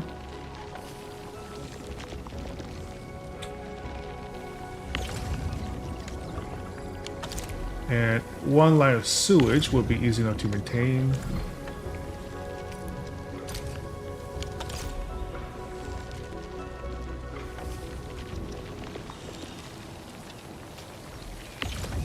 Oops.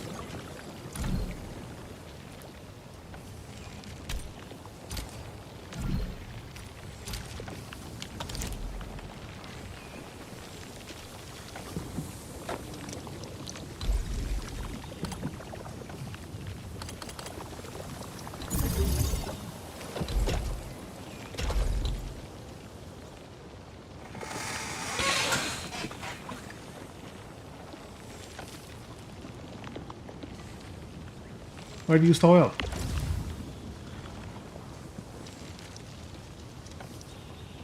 Oh, right. Because I need you to actually dump somewhere.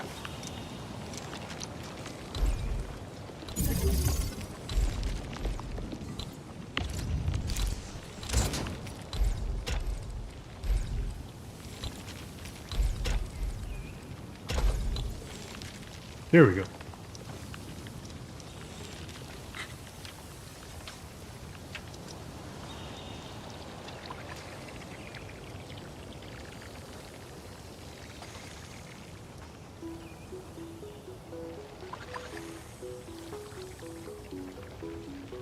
Okay. There we go. Now we're almost done.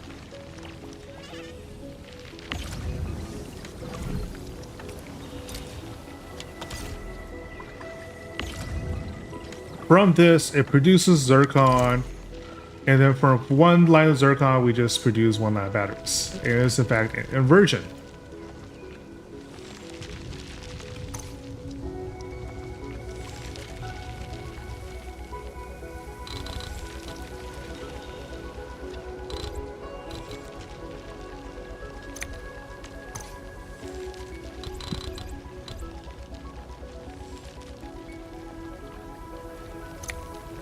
Oh, look at that.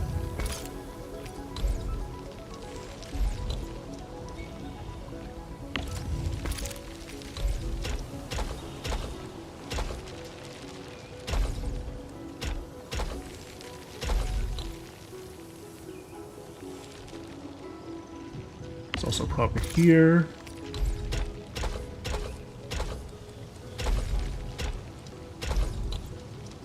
But not a problem here. Oh, there we go.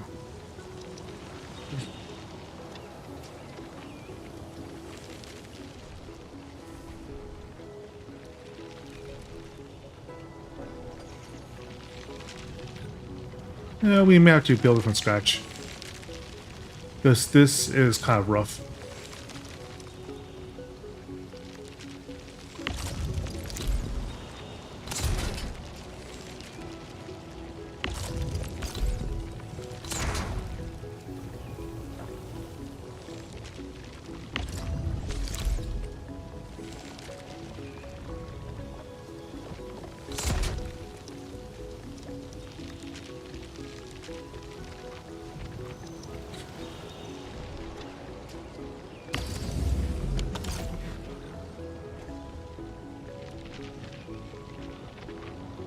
Yeah, just built from scratch. Let's see. Triple unloaders.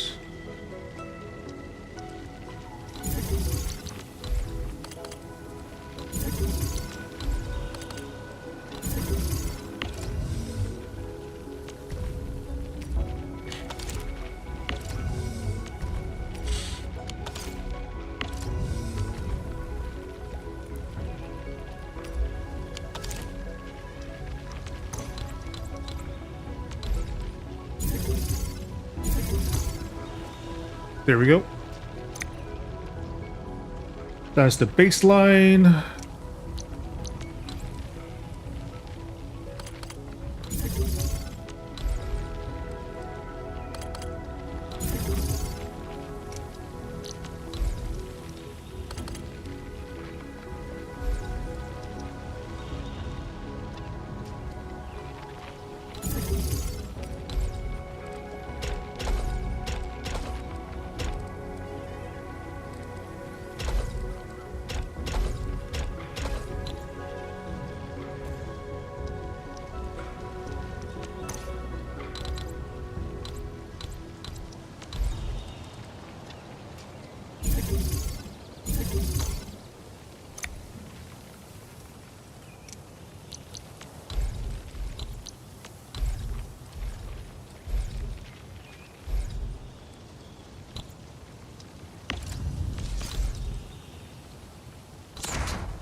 And there, 2 battery lines. Now let me see. Total sand leaf usage is 1, 2, 3, 4, 5, 6, 7, 8, 9, 10, 11, 12. That's super optimized. Let me double check that. Let me check my math on that. 1, 2, 3, 4, 5, 6, 7, 8, 9, 10, 11, 12. Yep. The singular sandleaf farm is all you need for 6.6 K's worth of energy. And I would say that's overall pretty well done.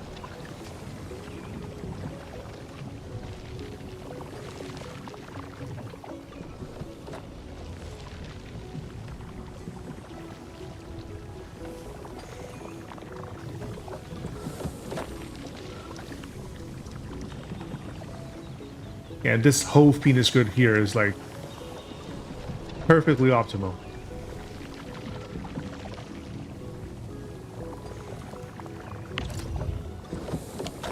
Why is that zipline not working? Oh, no power.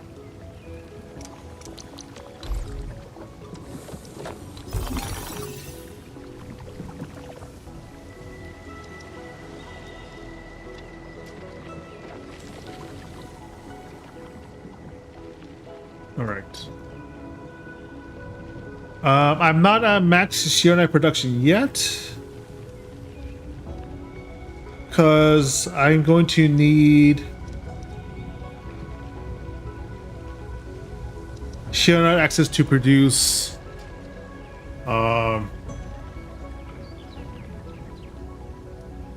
right. I'll then need to use Shionite access to produce heavy Shionite. And actually, what does heavy Shionite build into even?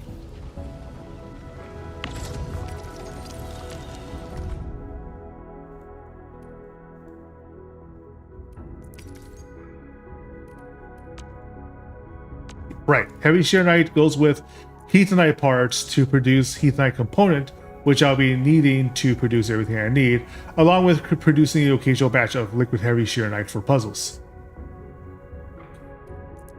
So now my goal becomes how to produce Heathenite parts.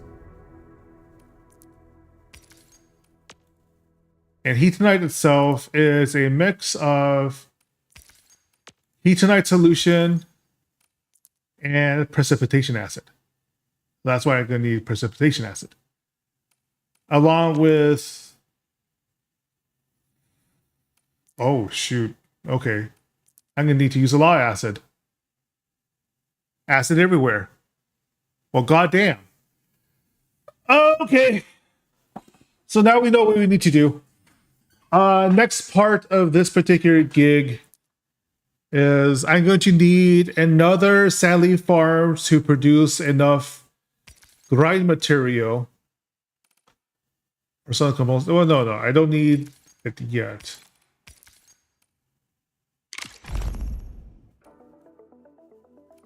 Actually, I guess I don't need sandleaf for that at all, huh? Fascinating. Okay. So that's the core area minimum. Shoot, I have some resources to go. I need to grab the cuprium over there.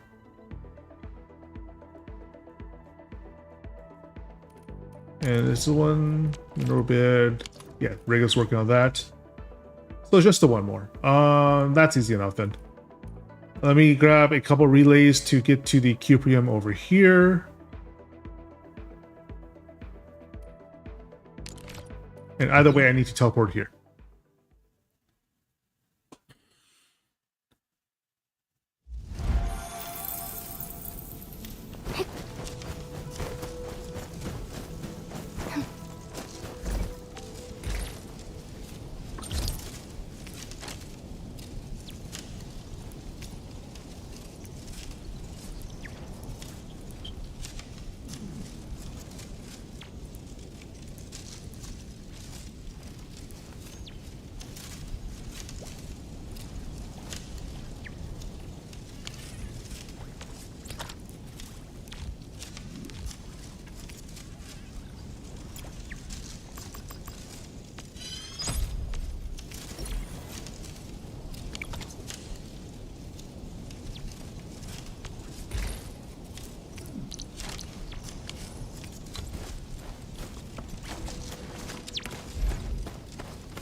It's up this way, right?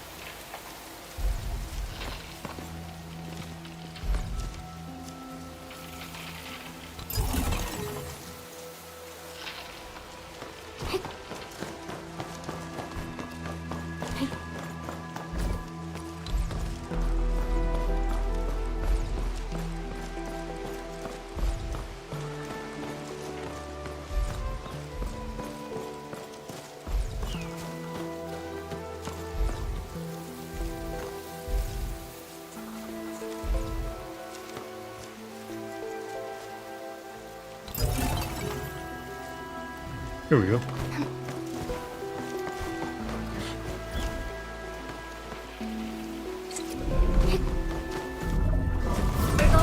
Circuit amplified. Team, follow my plan. I shall bring it. Darkness. Let's go! Let me give it a go.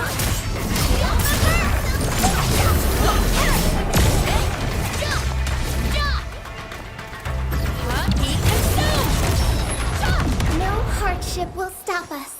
This hardly counts as warm-up. New knowledge gained.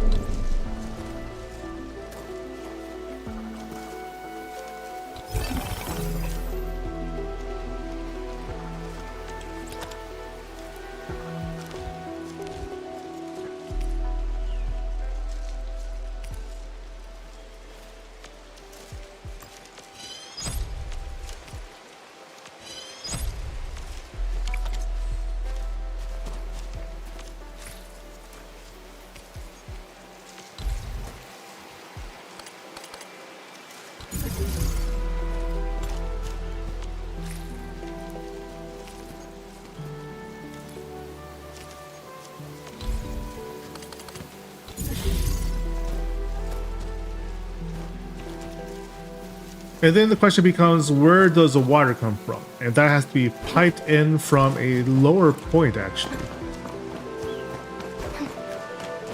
Or about like over here.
And then a splitter.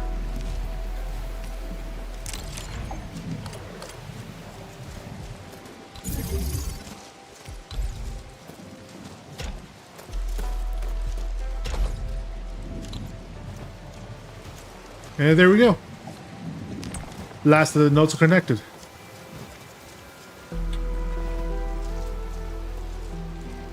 Okay. So now we have as much cuprium as the map allows us. That's established. That's established. I wonder what I can do with this asticle actually. Hold on.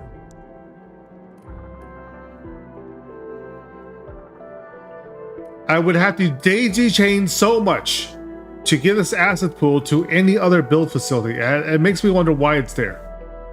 Now I realize that originally that was just presented to us like just to let us know that asset exists and that we can manipulate somehow later. But the fact that this requires a 200-meter traversal from point to point in order to get to anywhere useful, so you have to build multiple times, that's kind of absurd. I may actually have to, like, in order to get this to go anywhere else, I may have to daisy chain my way around. That's kind of frustrating, actually, to think about. It's doable, it's just really, really annoying.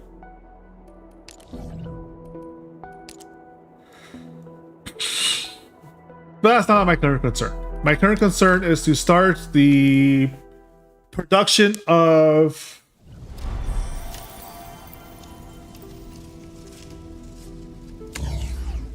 cuprium-based acid and other non-such.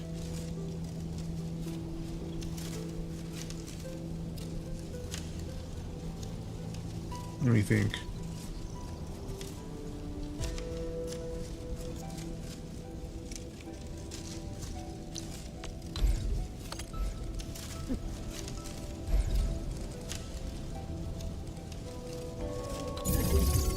So that's first, obviously.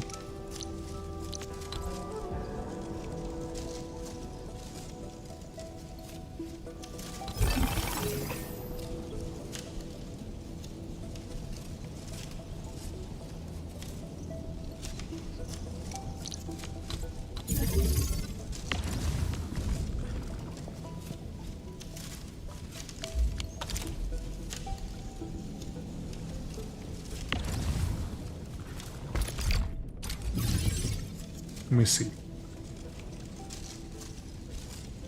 1F acid plus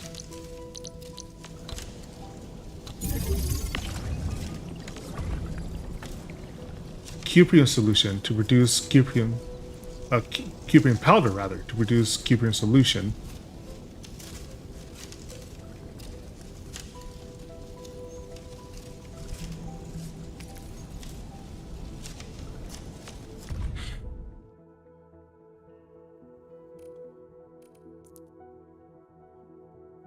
And then cuprium purifier to heatonite solution.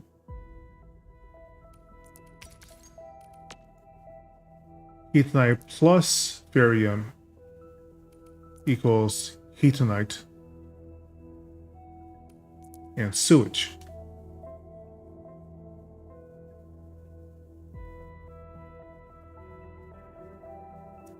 And it takes 2. It takes 4 cuprium to produce 1 and 1. Fascinating.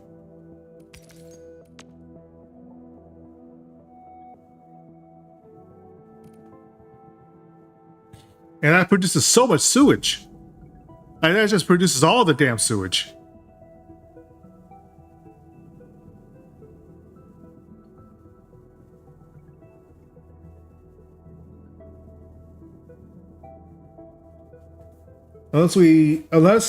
Well, let me think.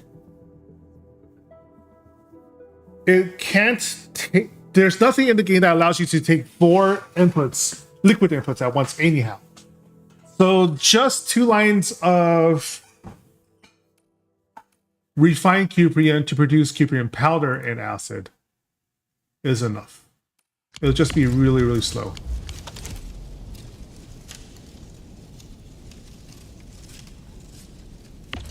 And so far, I don't see anything that requires me to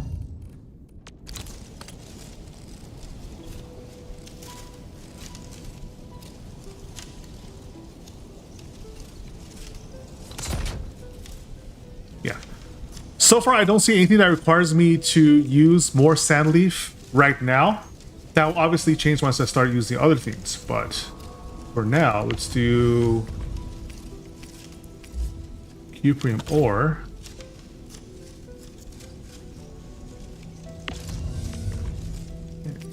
Cuprium ore.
That gets a little tricky, doesn't it?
And from liquid cuprium, we then produce, with purification unit, heatonized solution.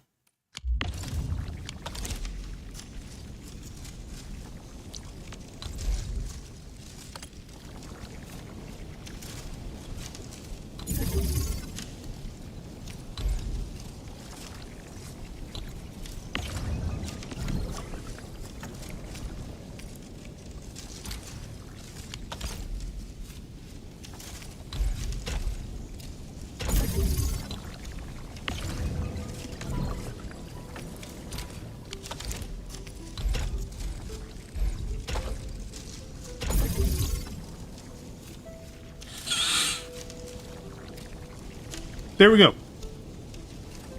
Let's see. Make sure that's the case. Does need to be powered up.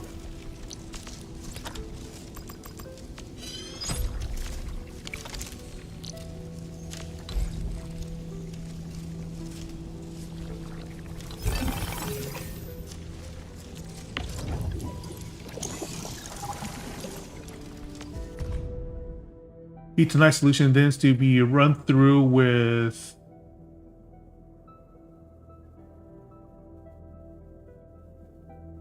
barium, ground barium, which in itself needs to be refined before shredded.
And that will produce heatonite.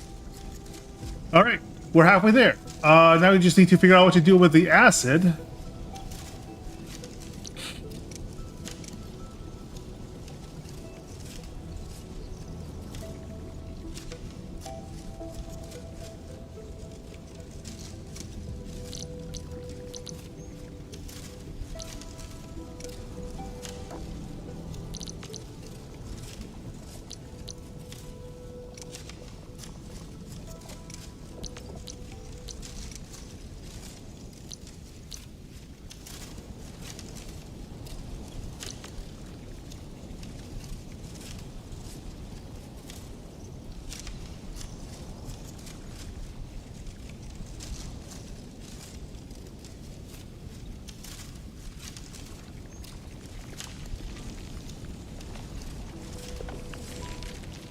And the waste. Because that's going to build up.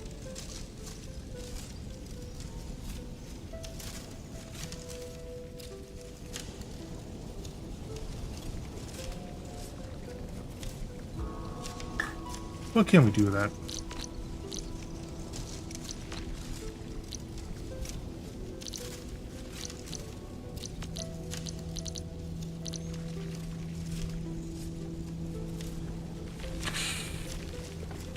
Because effectively we get one more line of acid out of that. And theoretically, I guess it does save on having to make another line of acid if I were to build another Etonite line. Let me see.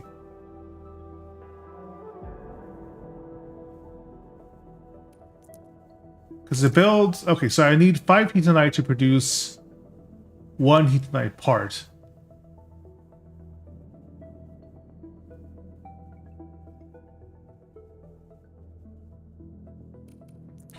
It takes a 1 ratio of Heatonite and heavy Zeronite to produce Heatonite component. Okay, so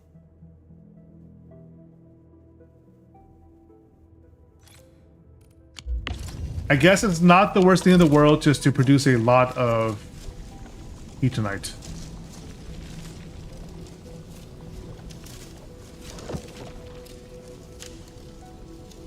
But then it's one base facility, it's not going to be enough.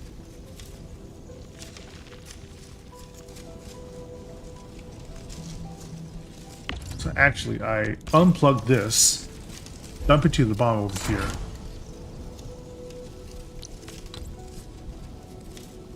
And start dropping depot access units instead.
Actually, shouldn't it also just be a 2-to-1 ratio on this?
Okay. So now we have one line of Heatonite.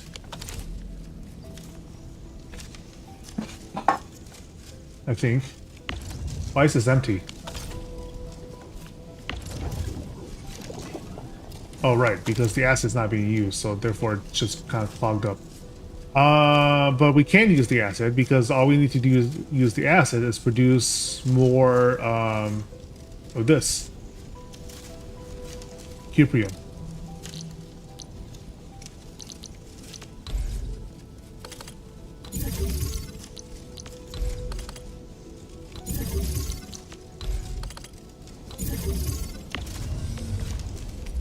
This time we'll do the raw ore from... Oh no, because...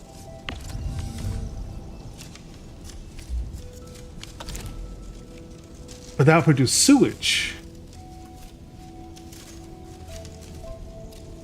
They have to deal with sewage.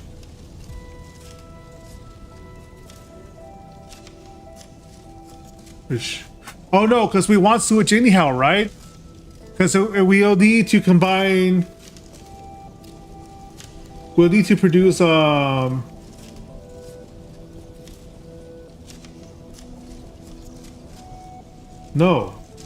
No, sewage is used for zircon. We don't really need more zircon, do we?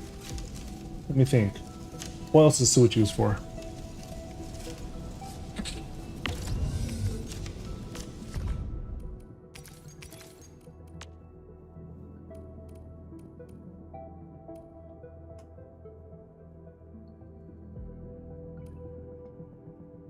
Because I don't want to just dump it into...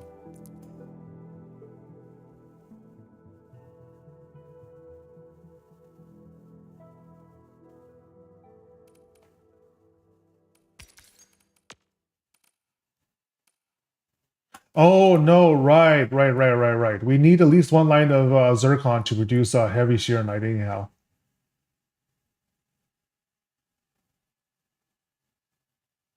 So at the end of the day, we are going to be producing some sewage. It's just that we're going to be producing more sewage than I think we really need. Unless we do... God, this is complex.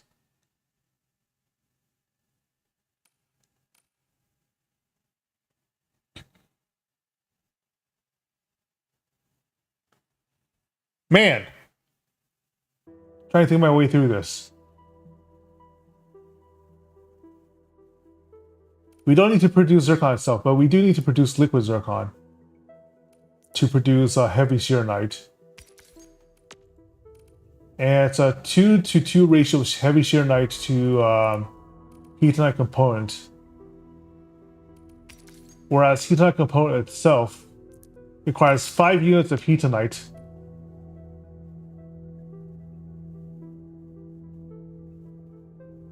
per 1. So we're going to be producing a lot more. We ultimately still have to produce a lot more sewage than we necessarily want, is the thing. But maybe I just don't produce... So it just makes it really, really slow, right? I don't really need to be producing more cuprium necessarily.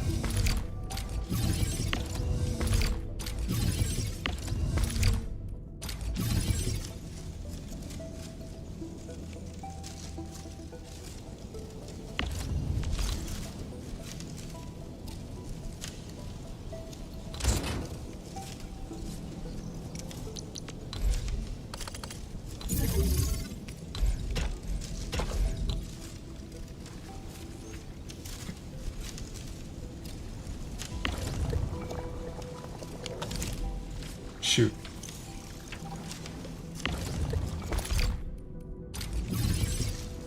How do I get rid of the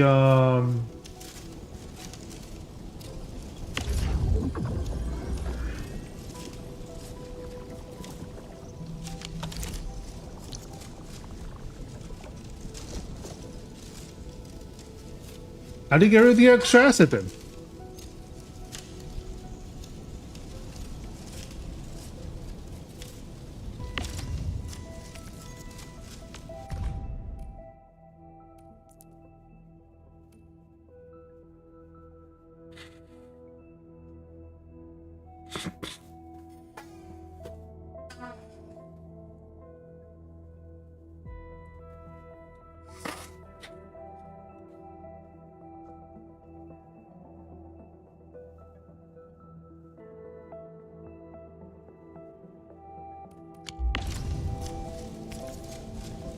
Let's see.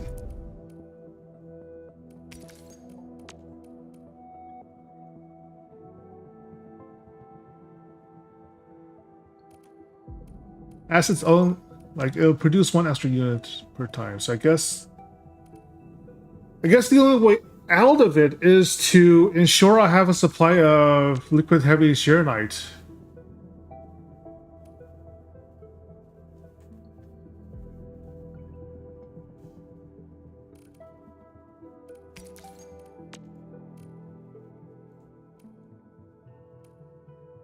So otherwise I don't have a way to dump it, do I? Interesting.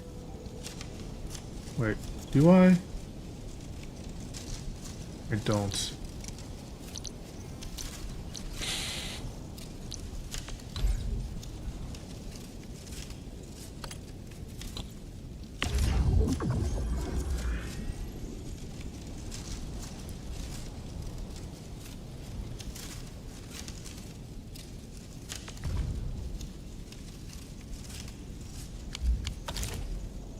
I can't just dump it back in the pool.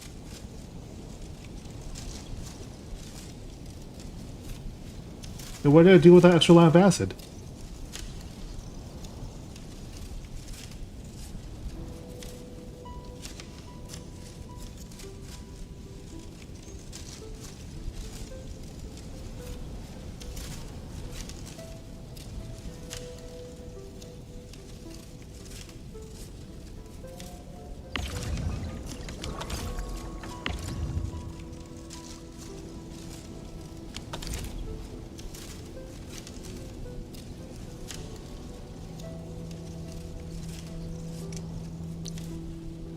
Surely I don't just put it into fluid tanks, right?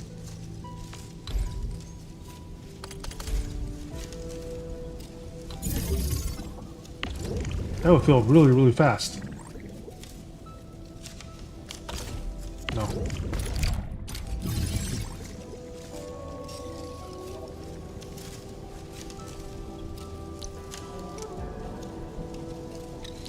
Fluid supply unit, that's what I'm missing. I just dumped it back in with a supply unit. It was under miscellaneous, that's why.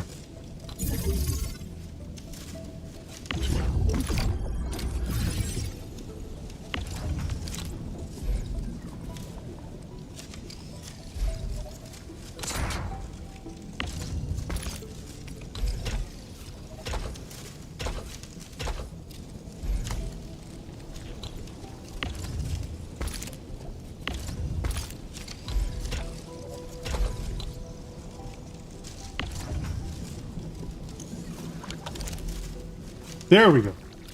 Figured it out. We just dump it.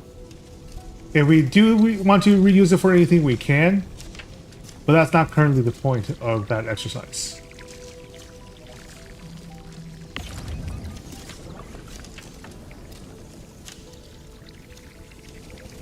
Oh no, we did want a 2-to-1 ratio. Okay, so actually no, we do ultimately reuse it. I forgot, it's a 2-to-1. 2 Heathenites and 1 Ferium is the optimal production for that. And then the sewage we just going to deal with as we go along. Luckily the sewage is not too bad.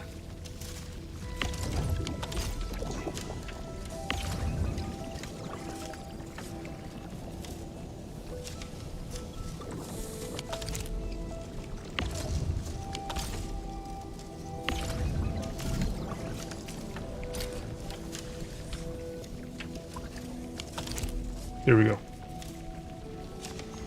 And then we just have an extra line of acid to be able to use with the further development of this daisy chain. Okay. Now I know where we are. Now I know where we are.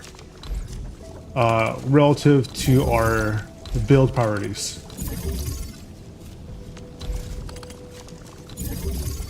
It's still going to be a bit of a mess because we're producing more sewage than I expected to, but that we're just going to have to deal with as we go along.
Shit, that's not quite right, is it?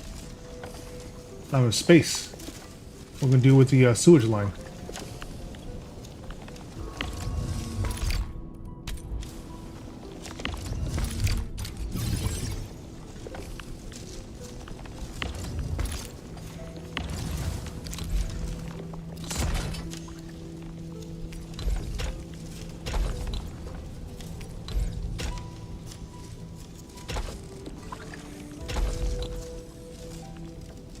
Now there's no space.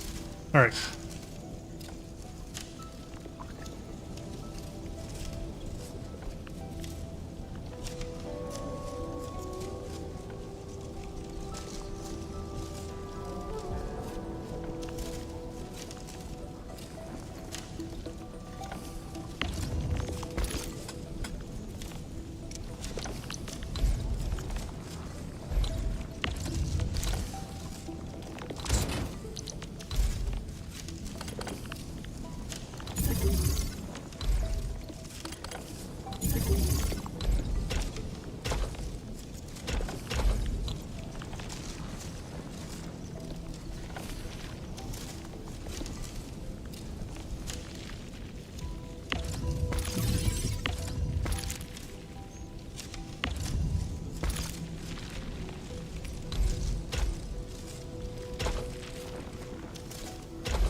There we go.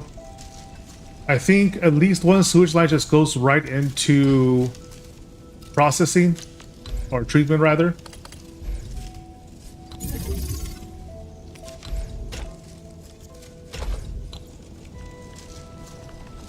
I think it has to. Because we only need one sewage line for zircon production, which we get into a little later.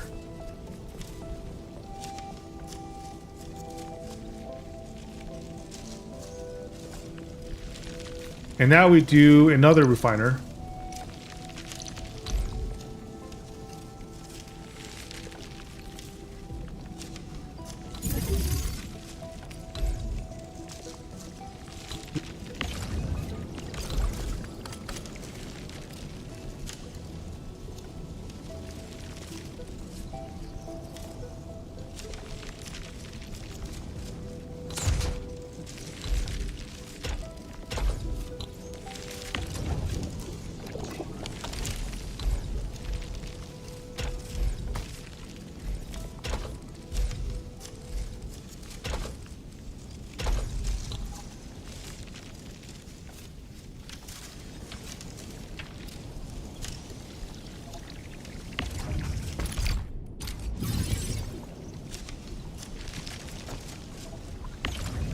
There we go.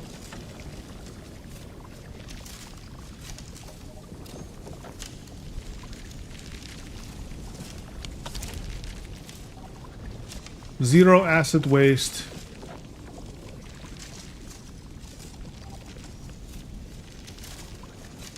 Or at least minimized acid waste is what I should say. Is minimized acid waste.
to 1 ratio.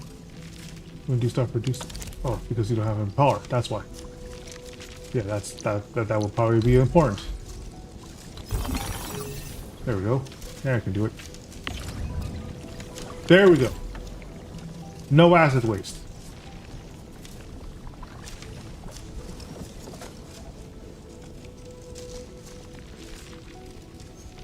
Some acid waste, because I forgot. Next step is then purification.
And then the waste acid for the orange type.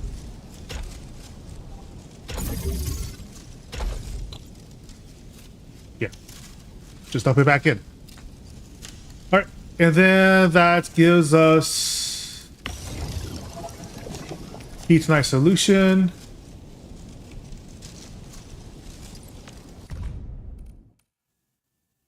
Which is mixed with barium to produce sewage and heat and light.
But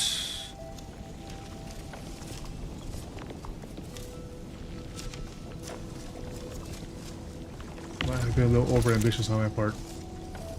Bow action.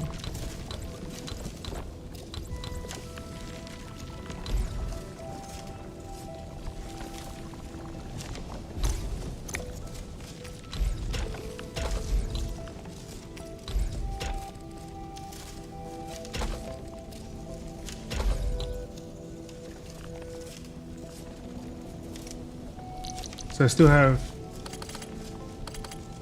access.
There we go. I think.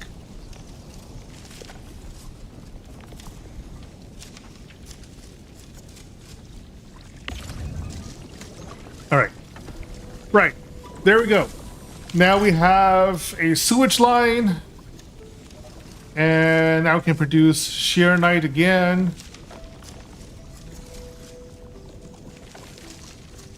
This time through this particular water line.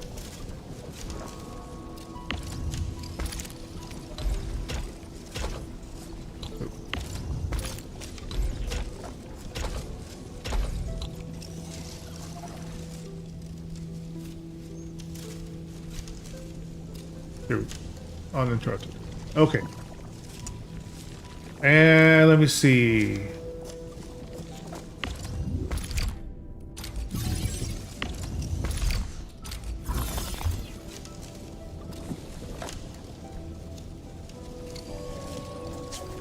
Let me think.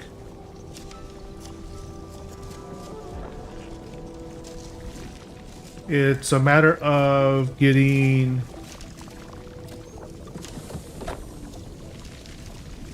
a basic Serenite reactor up, a water line, and then I'll need at least one Stanley farm then.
Here we go. Up to 6.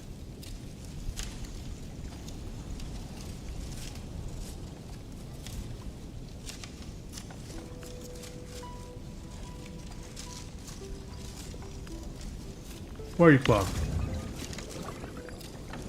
Sewage line, right. So I'm holding on to that sewage line for now.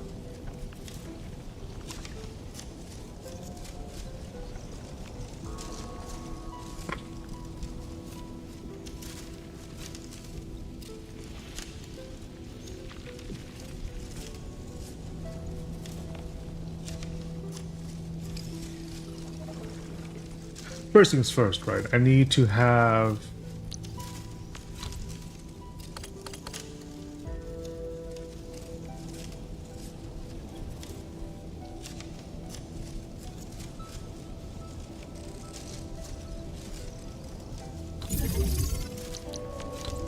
planting it.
Right. And then 2 grinding units. Oh, straightening units, rather.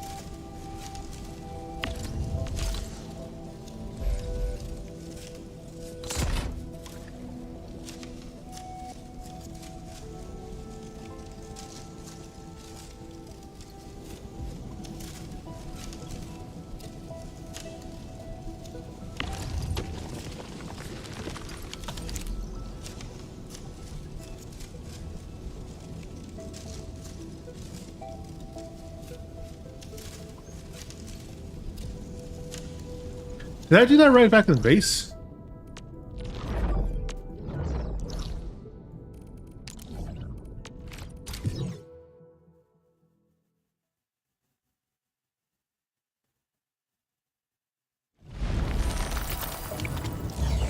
Entering core AIC area.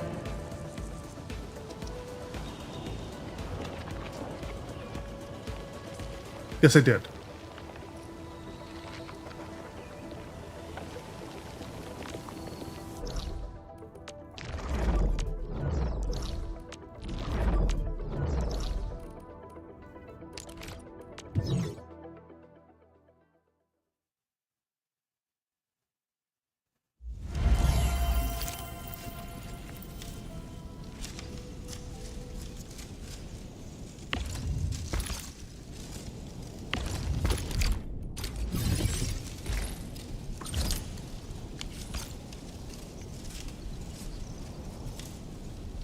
Right. This produces 2. This already produced 2, so this is the one that produces 2.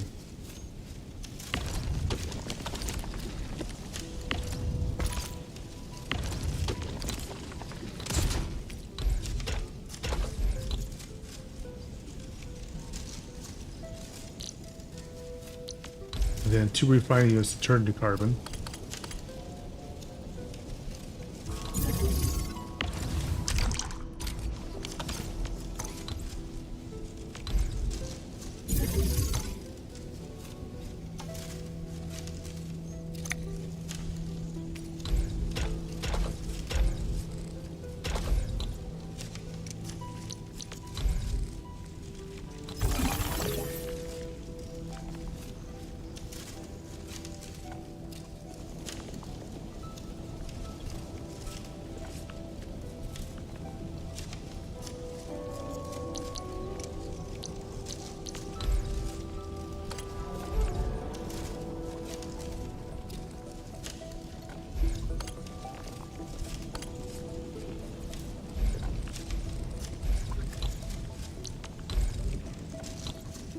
So those things. That's good to know.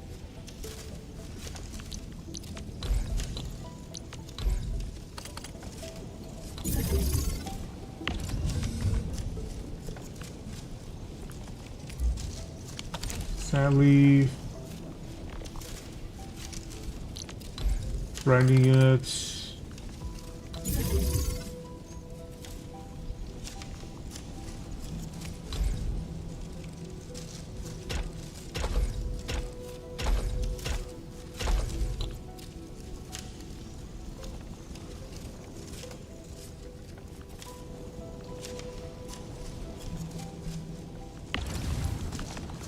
Shoot.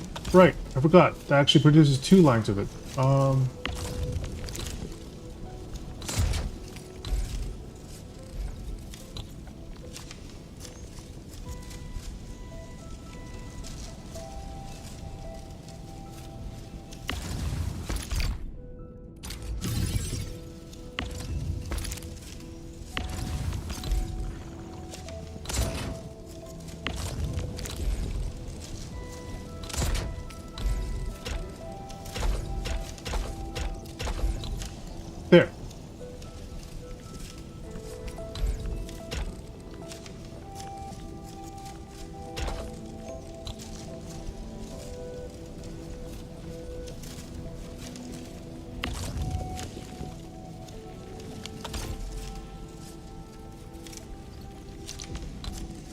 And then another refining unit.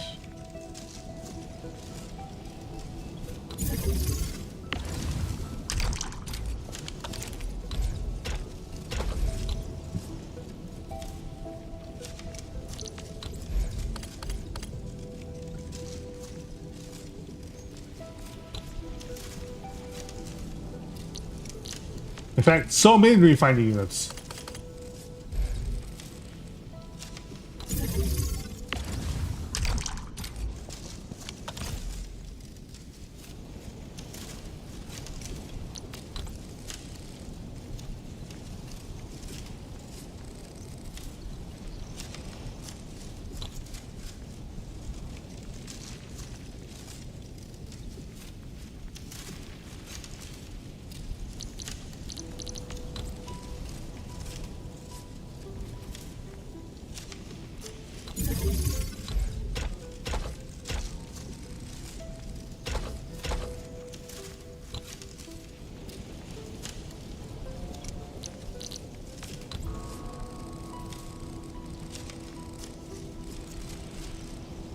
Why is it jerky like that? Or you decide like right behind the line, or between the line rather.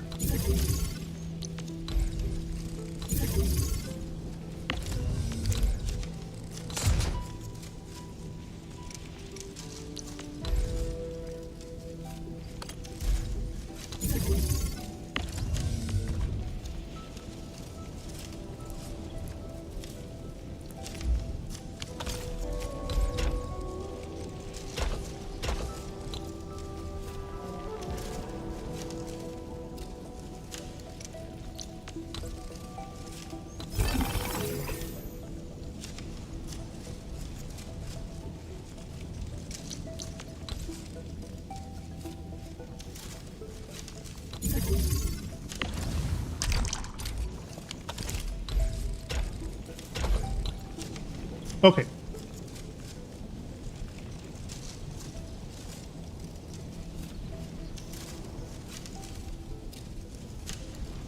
Foundational basis of the forge is set.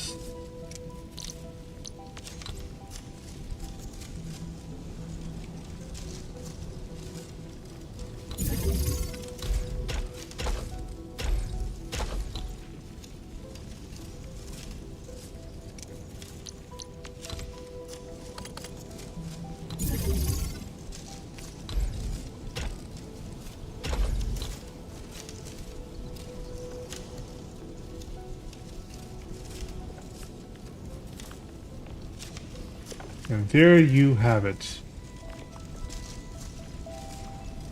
Sheer Knight number 1.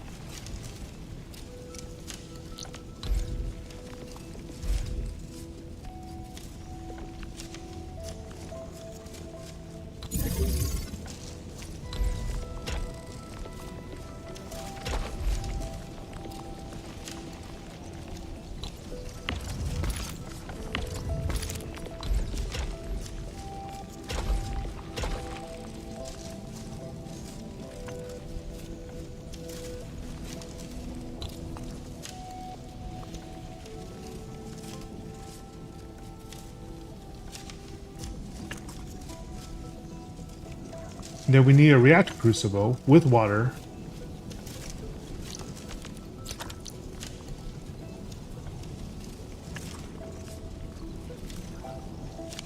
Actually, wait. There we can use expand crucible, can't we?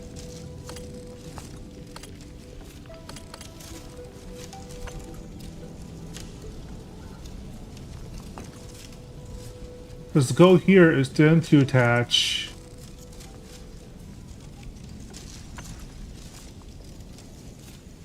Right, I think that works. Right? It should. Go for Liquid Sheer Knight.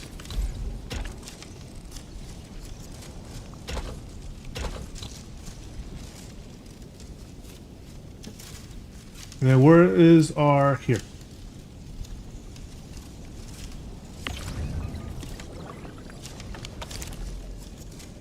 Yeah. Yellow line for sewage.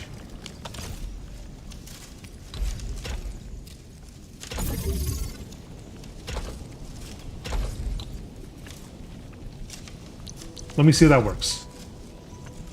I am taking a bit of a gamble here because normally with the basic process, this wouldn't work. But it does! I am now creating zircon effluent.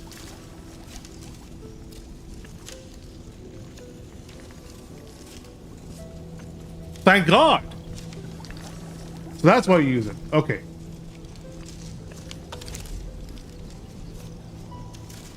Okay, where was I going with this? It was zircon effluent.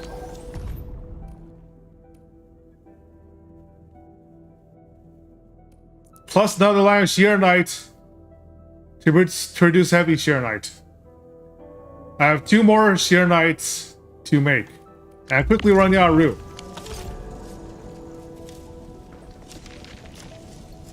Yeah, space is at a premium. But now we know where we're going.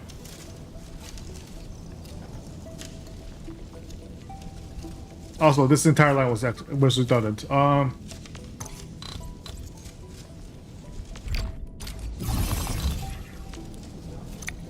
Okay. So now our expanded crucible is working overtime to produce the right stuff. We're making a lot of zircon. Zircon needs to go directly into 2 lines of shearnite to produce heavy shearnite. Was it? Yeah, 2 lines of shearnite. But rather than producing shearnite natively at the marker stone, we now move instead to GU Valley, Sky King Flats,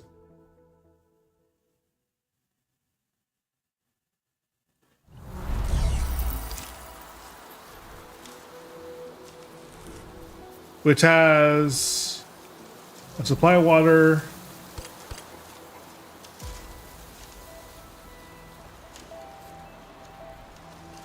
and ways in which to produce even more forges.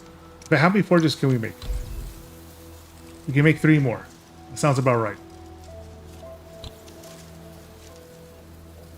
We need a minimum of 2 more sources of a shearnite, of base shearnite.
That's not it.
And then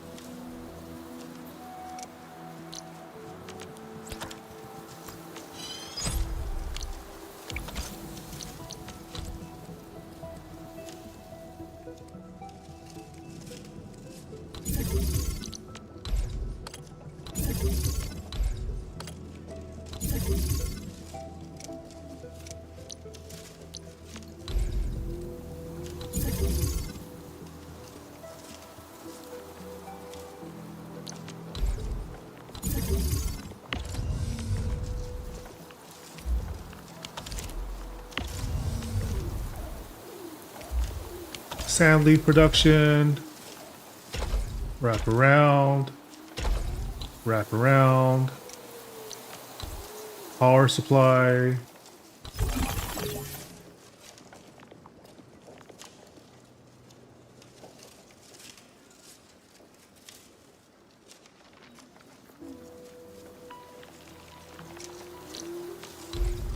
Depot code.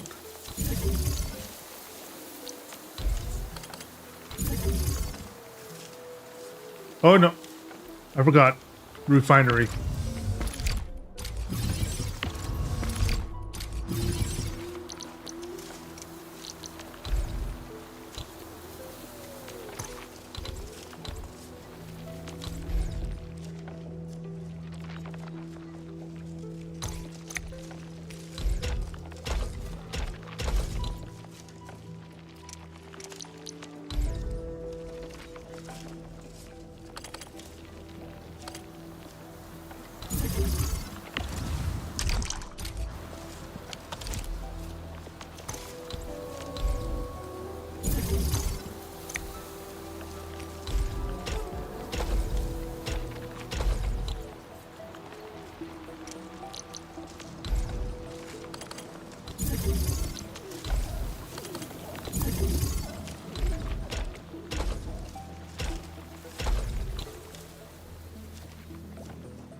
All right.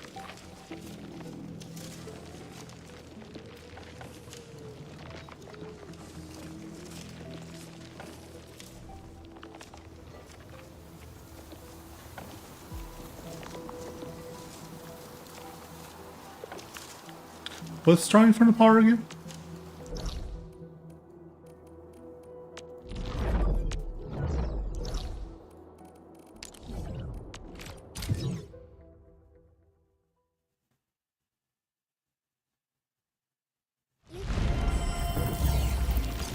Entering core AIC area.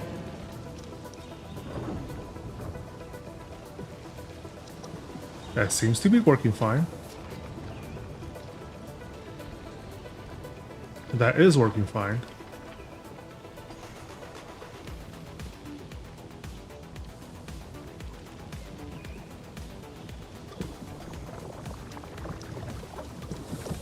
Alert. Insufficient power output.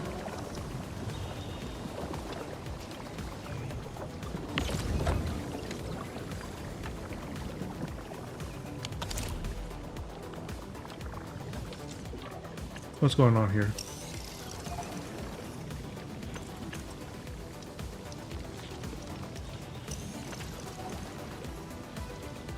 Oh. It's because the effluvia is being produced a little slowly.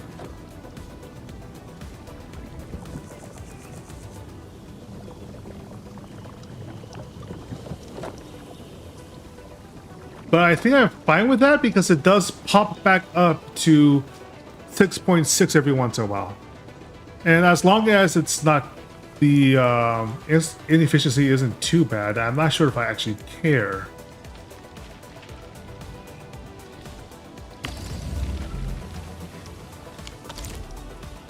Yeah. Honestly, that might be more optimal.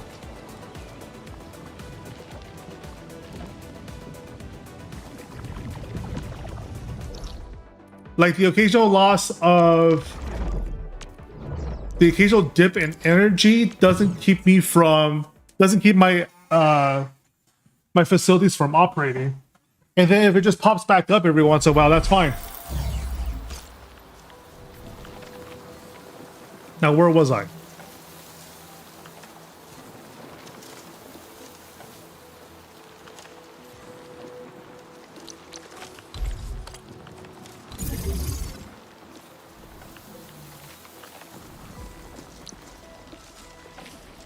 Right.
Need 2 more stacks.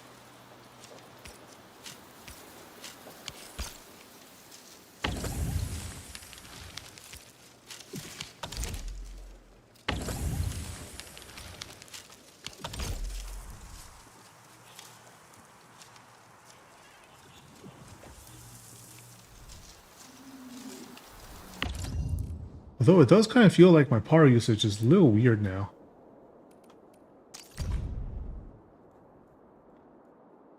I mean, power output's still fine overall compared to power usage, so that should be okay. It just means it's going to be wavering up and down for a bit.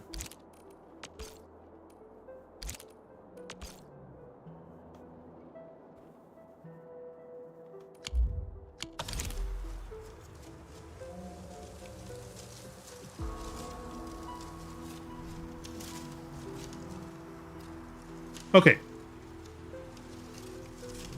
So this does mean I need another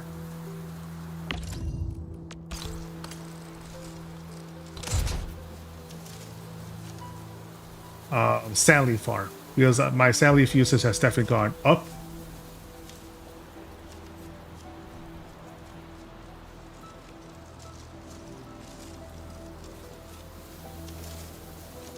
How many did I need? How many more could I have beat again? It was...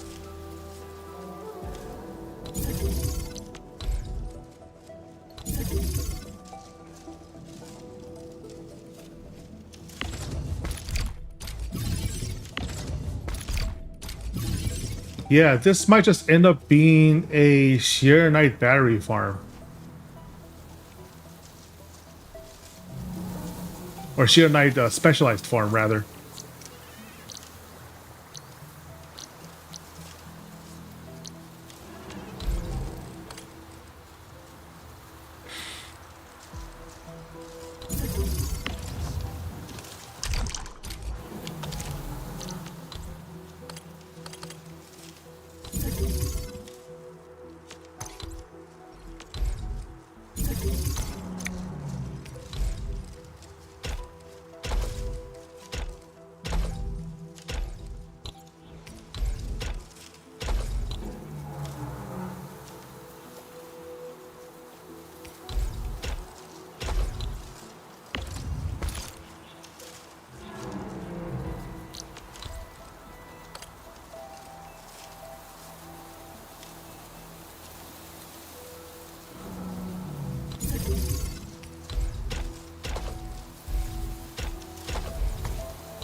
There.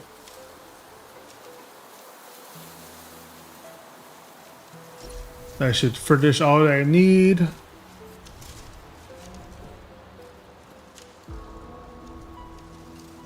I think.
More stacks here.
Anything else that can be connected?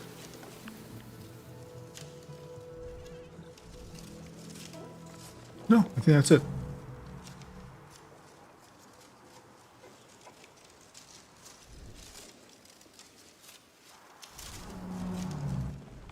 Okay. So that is now producing 6 lines of carbon to feed 3 potential Shearonite forges.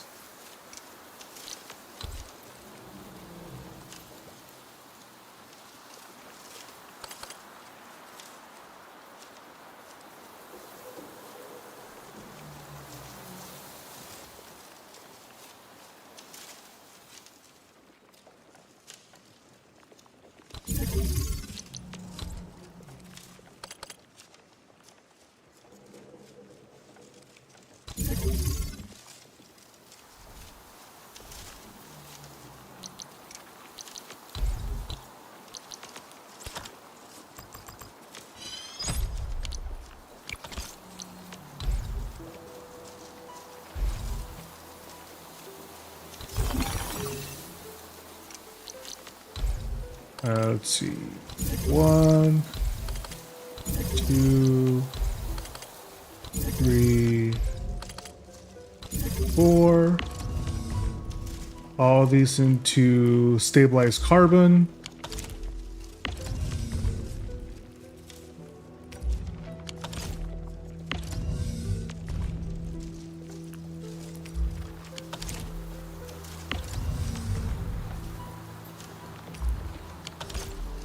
And that's good. Now I need another pump.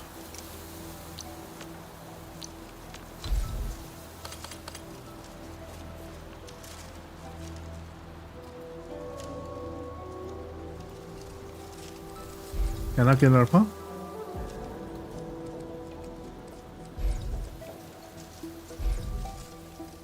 Oh, I can't build on this red area, can I? Shoot.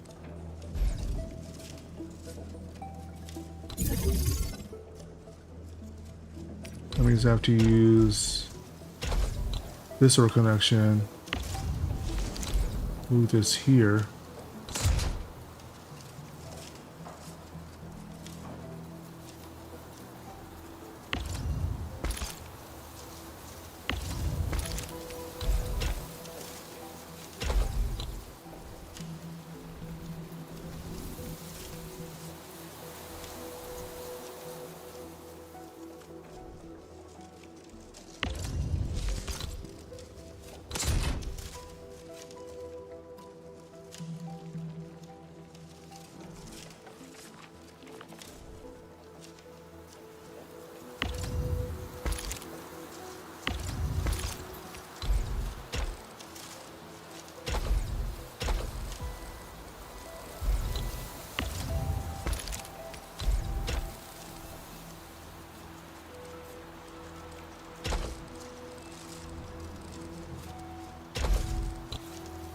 There we go.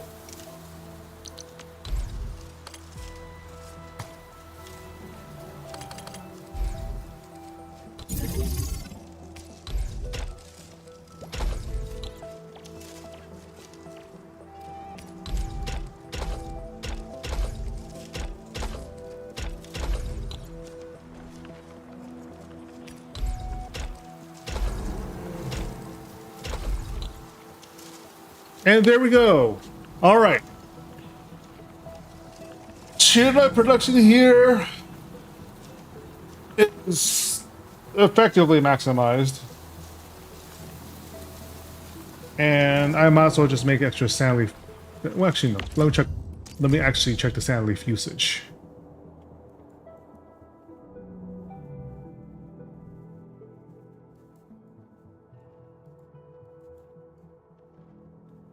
$630 usage by 40. That's good. That's where it needs to be.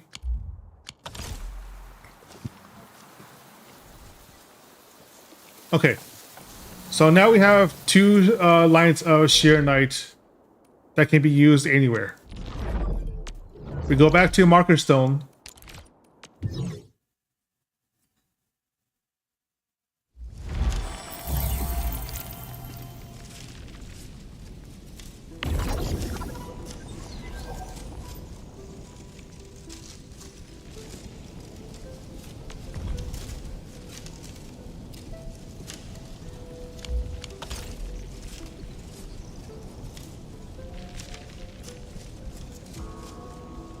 what was the recipe again? It was right. Yeah, 2 lines of Shearonite to every 1 zircon produces 1 heavy Zeronite. That's exactly right.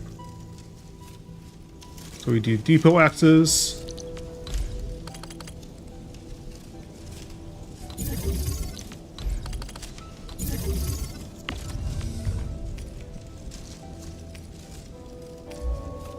Line 1 is Shearonite. Line 2 is Shearonite.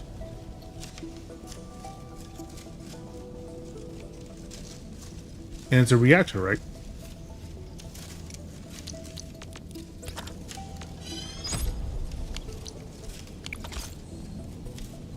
Wait.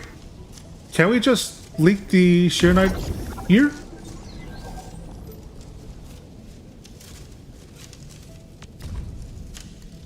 No, because it does need to be done separately, I think.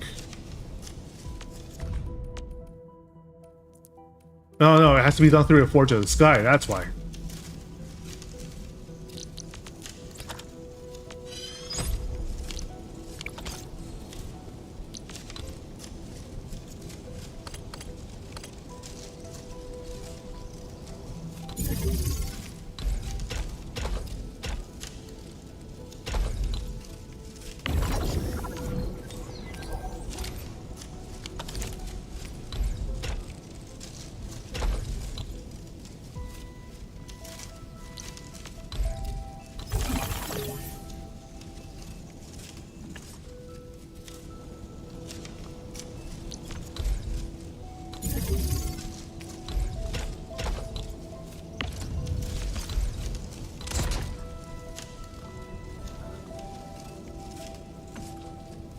Okay.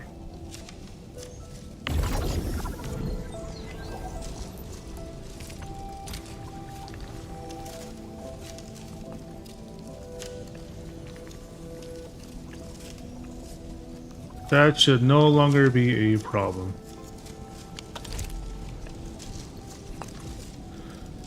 Multi-step process is complete.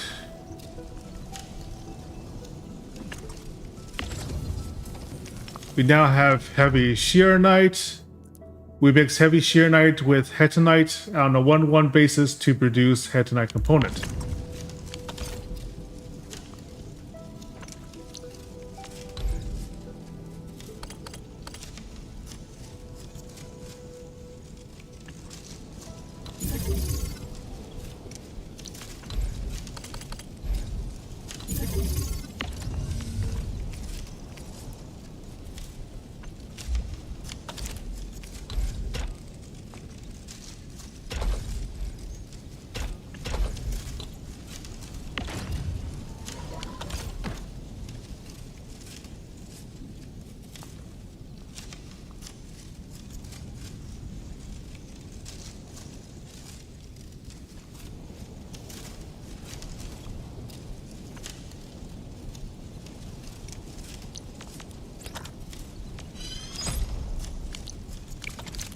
I think I can make 1 more forge, right? Yes. I have exactly enough to make 1 more goddamn forge. Why is it mixing? Just... Oh, wrong unit. Gearing unit, my bad.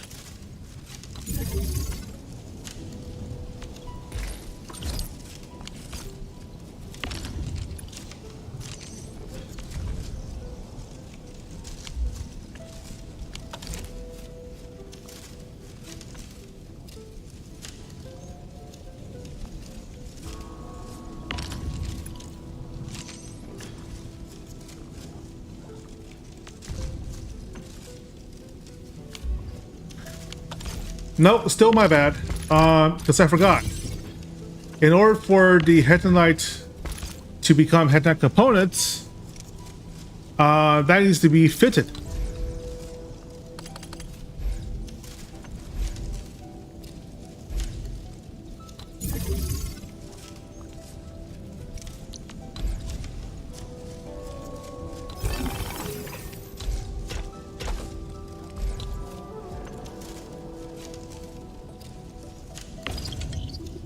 There we go.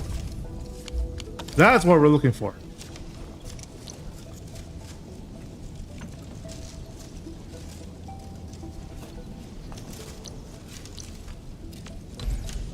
And then we package it.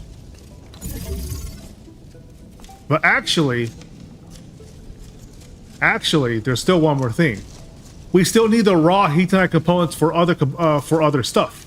So we cannot simply just toss it out all into the grinder. Instead, we split it.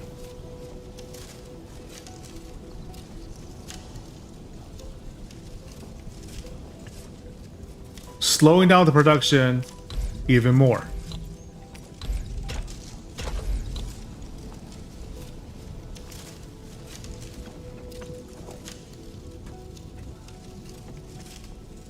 Man, that is a lot of busy work.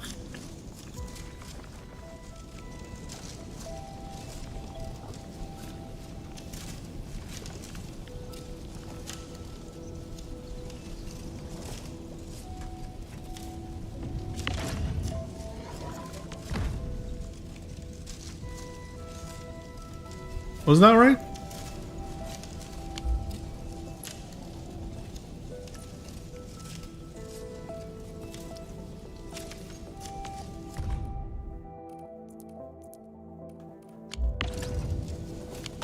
Oh, no, I still used the wrong unit. Why am I using packaging unit for? I'm dumb.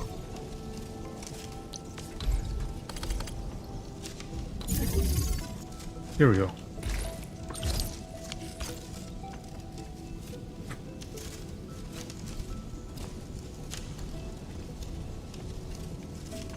All of that work, all of that tremendous amount of work, just to very slowly produce these components.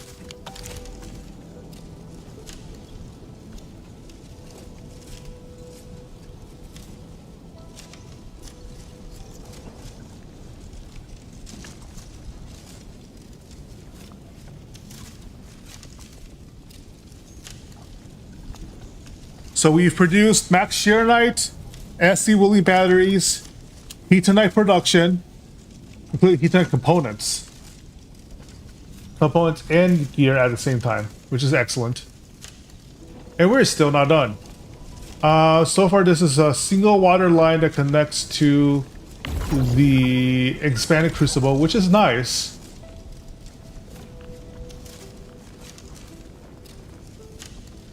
But we still have space for one more forge, and then we need to start producing some medicine.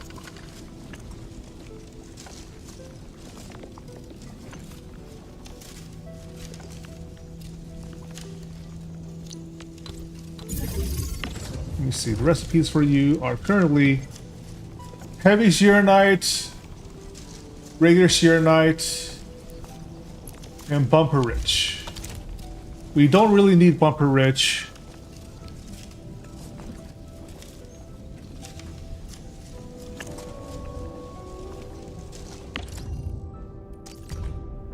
What's my shearonite production now like?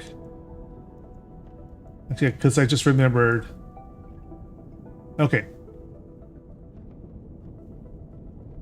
Maximum yield of 180 and usage is 180.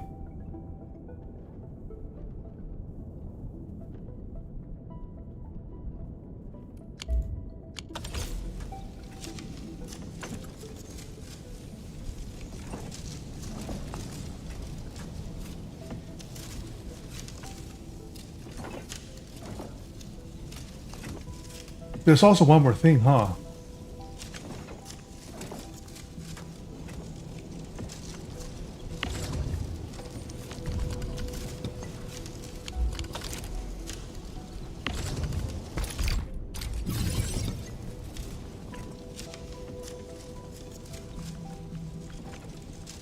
Because actually we want to divert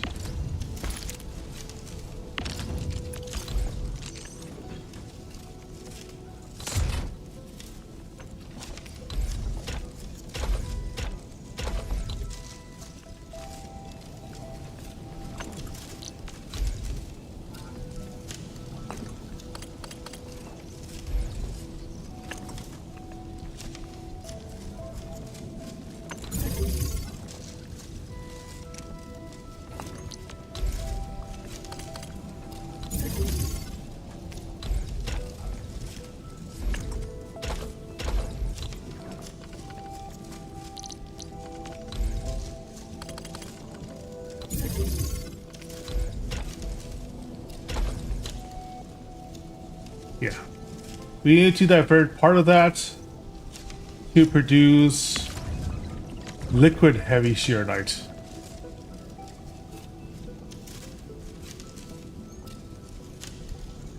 Oh, wait, liquid heavy shearonite doesn't take water.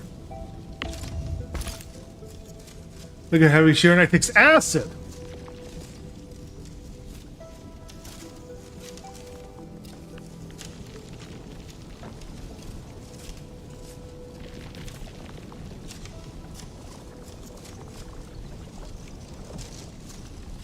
Which is what we can use this for. Holy shit.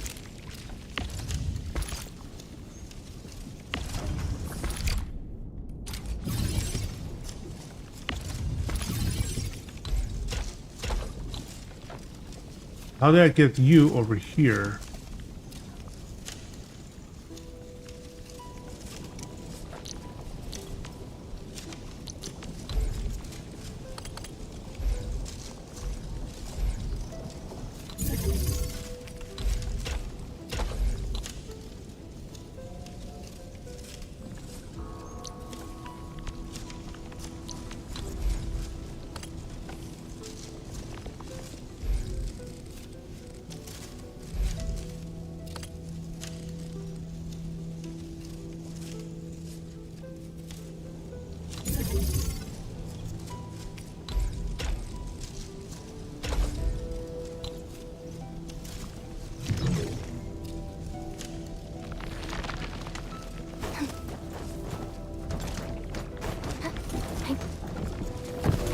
Look at this maze of pipes.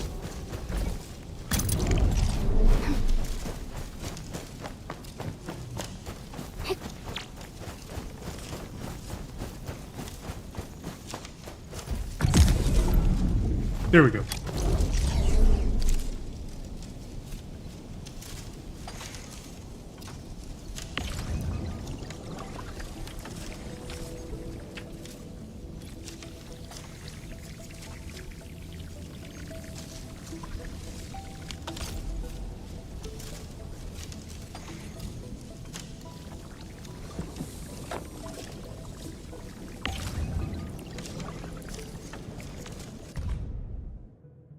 And then liquid heavy shearonite can simply be bottled with burial bottles to store it. Or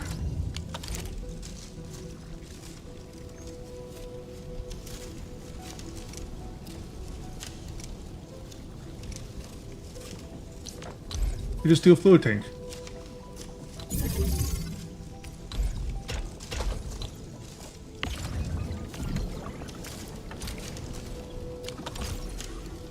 And then we just manually fill our bottles with it, I think. I'm pretty sure that's possible, right? Let's see, can I get a stack?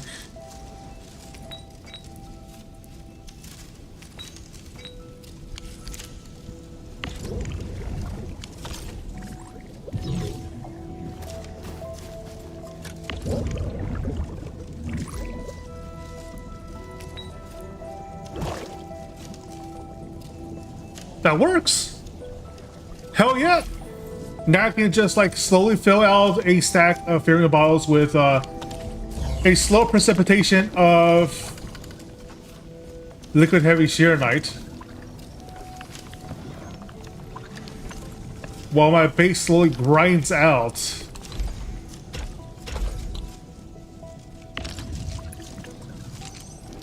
ketonite components as well. And that will effectively produce my endgame items. Now it's a very slow and arduous and a complete warren of pipes. Absolutely. It's a bit of a mess, but it's a functional mess.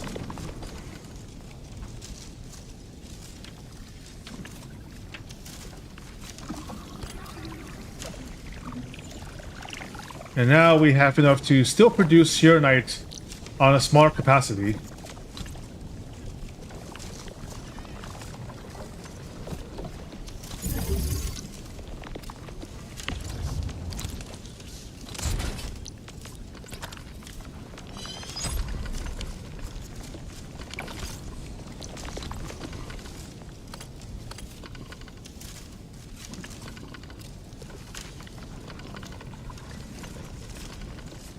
Oops, I have to do this way, huh?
Yeah. And then refinery. No, shredder.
Did I do that right?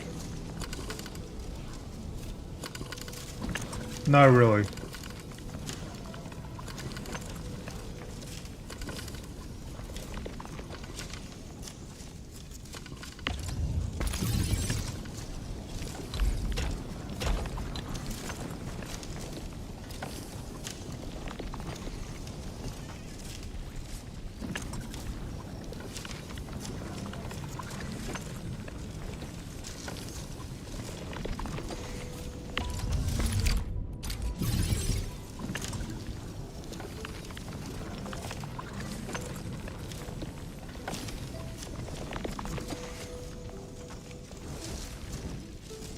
But I do have access to this, so it should be okay.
that part on.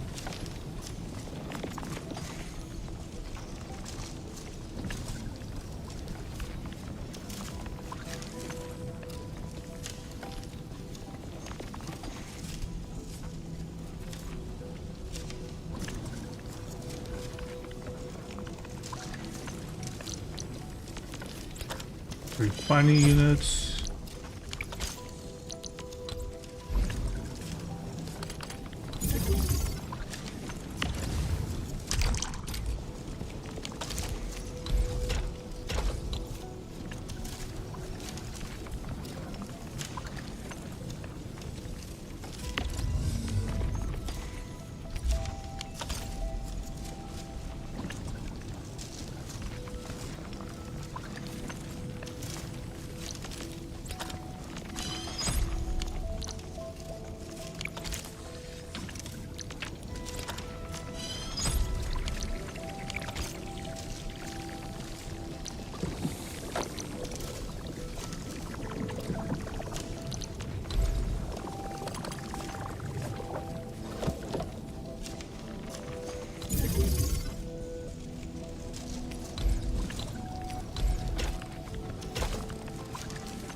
Here.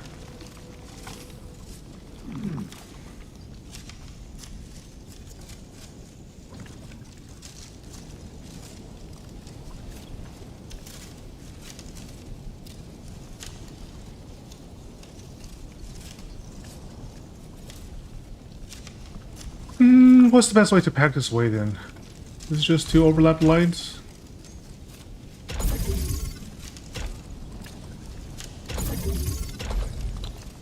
I guess. It's a bit messy, but it works.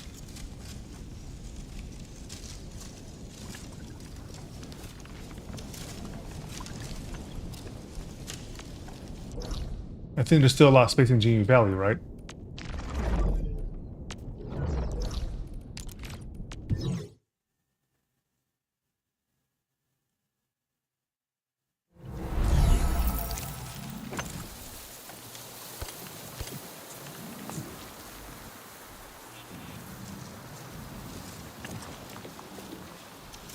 Yeah.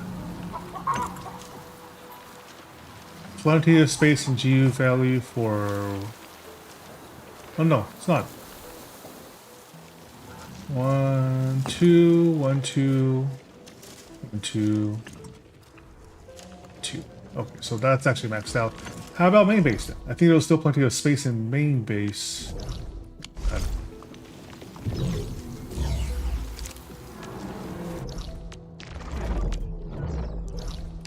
The Willing City Core AIC area.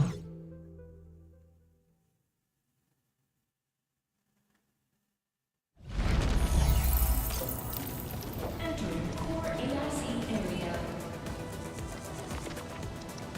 Yeah, Core AIC area still have plenty of space to work with, so we can just start planting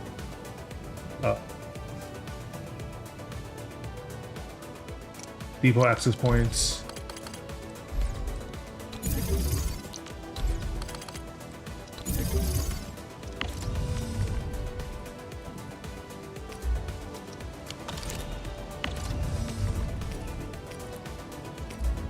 Stabilize carbon.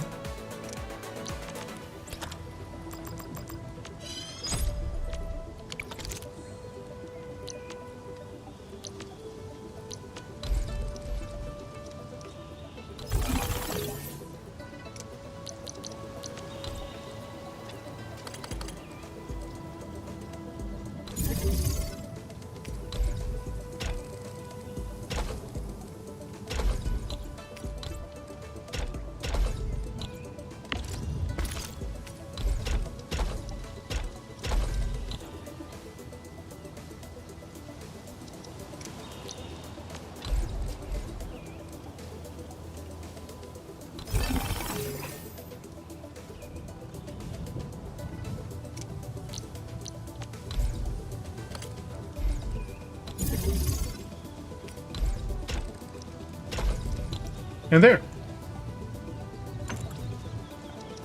That uses up every single available.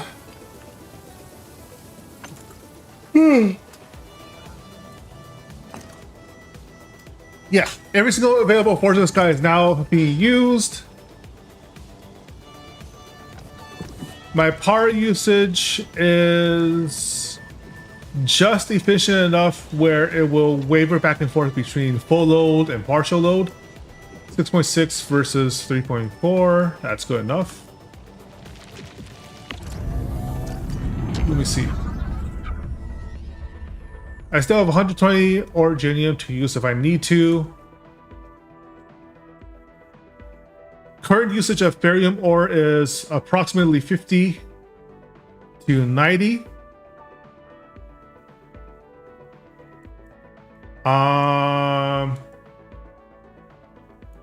Which means I can make one medicine.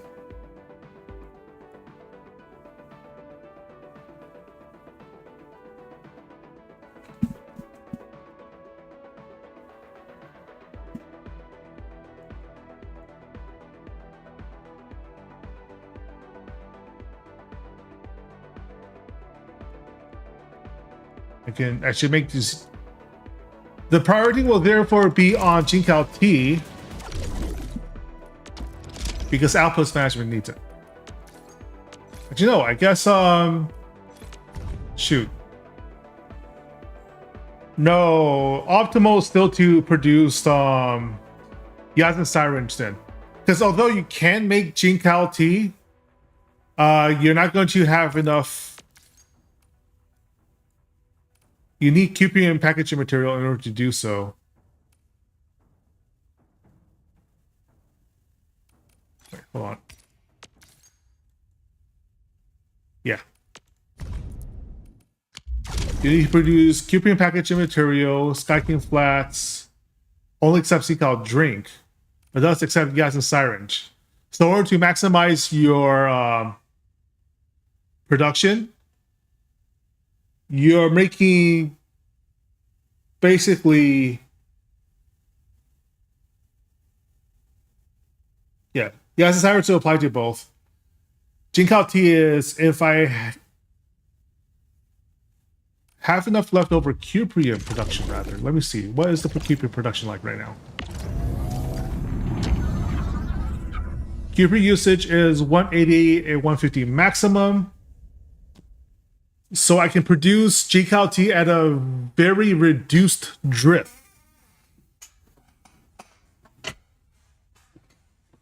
No. Rather than that, it really is just using the maximum amount of Cuprium production for a single Cuprium line to produce Yazan Syringe. Is the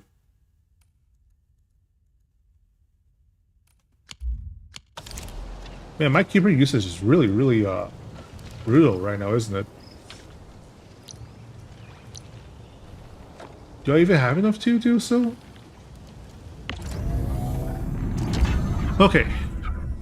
So right now I'm using 150 out of 180.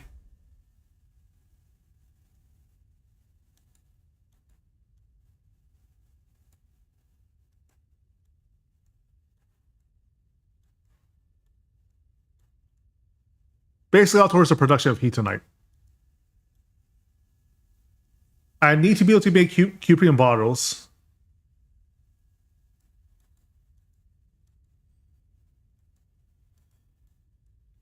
But I'm currently not producing any Cuprium parts. And the recipe for Cuprium parts, let's see.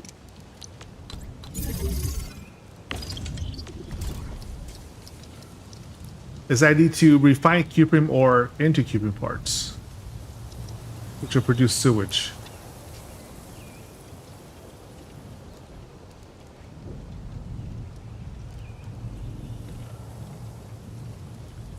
But if I make Cuprium ore, I think it consumes it at pretty much exactly 30, right?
Right.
And 2-to-1 ratio of filled cuprium bottles and cuprium parts to produce a single Yazen syringe A. So the overall production of this will be extremely slow. But it is something you can safely leave overnight, which is where I want it to be. Okay. In that case, next part is to produce Yazen's medicine.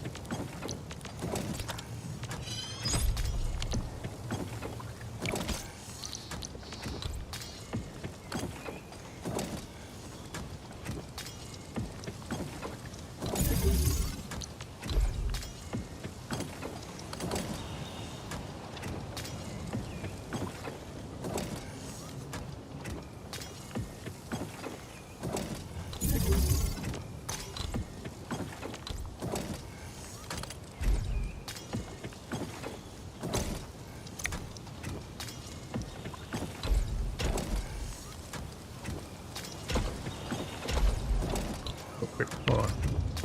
Forgot.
Okay, I need a reactor.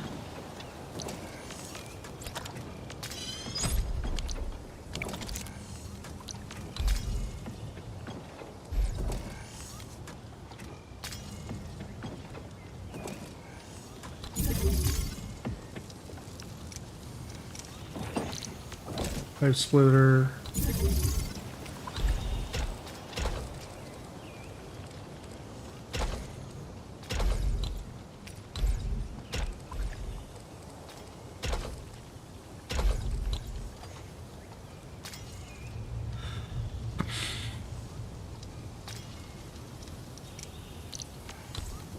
Billing unit.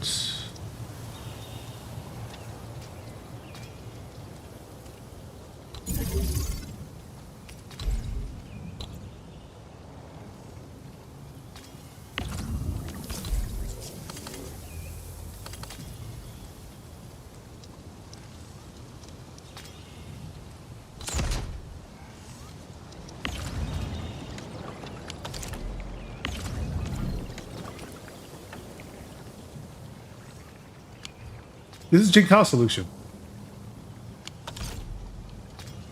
My bad.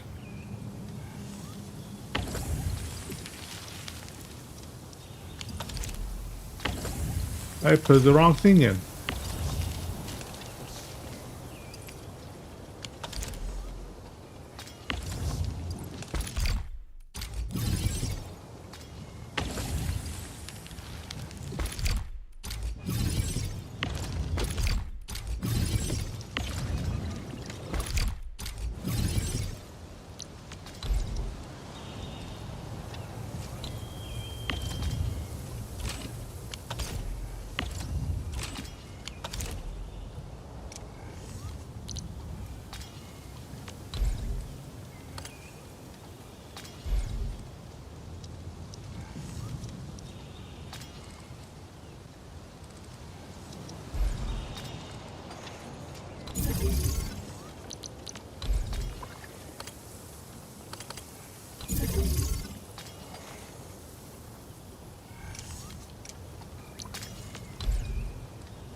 Yes, it's this one.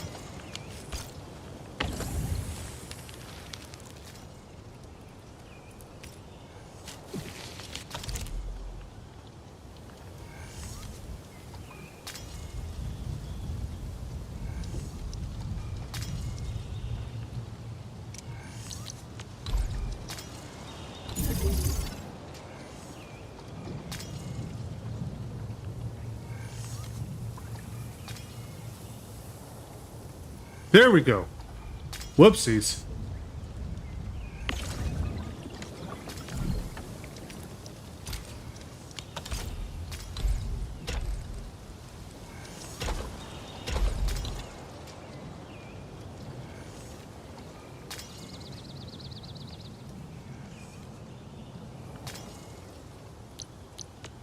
Now I put down a filling unit.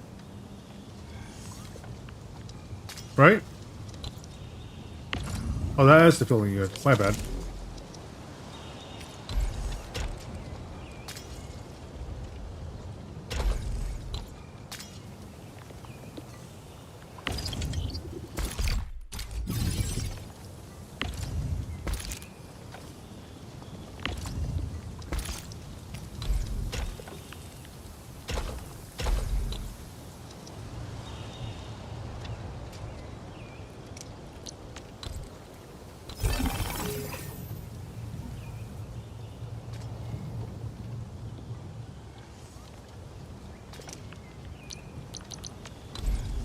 And then 15 units here. And then pack into units.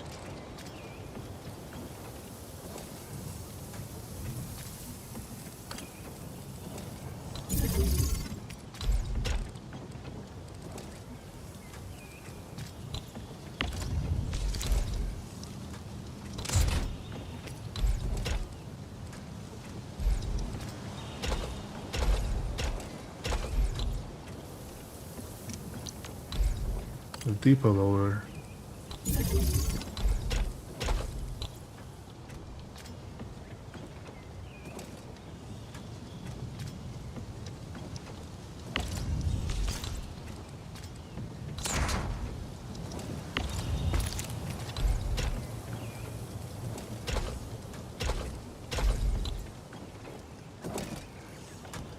All right, there we go. I think that is the solution.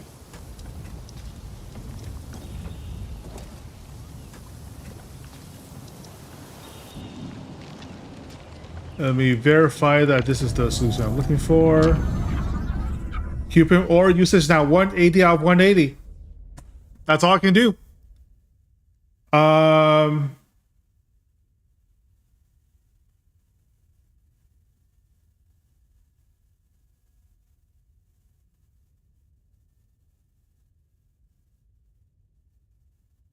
If anything, ferrium usage looks a little high. Origin usage is fine.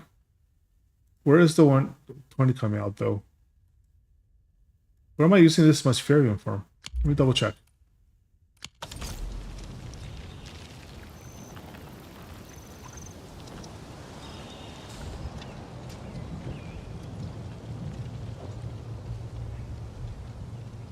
I'm only using 2 nodes of ferrium, right?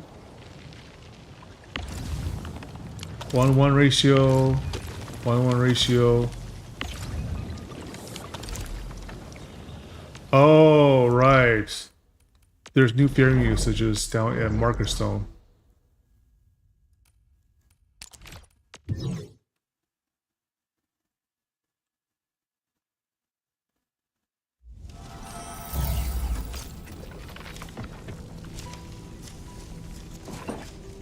One, 2 sources of ferrium usage. So 120 it is.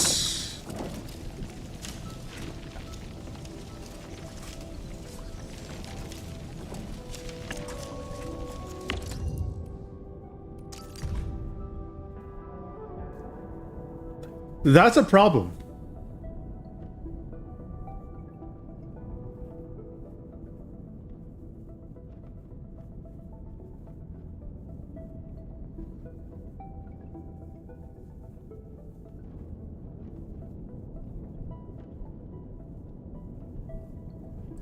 It's a problem I don't think I have a truly great solution for. Optimal production of heatonite brings me up to 120 ferrium usage.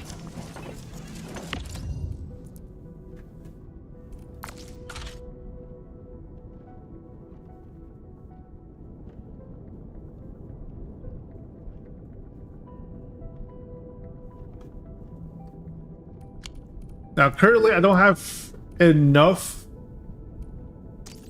usage where that's a huge issue yet. And I think my regional transfer does help. I'm not sure if that's factored into the yield calculations.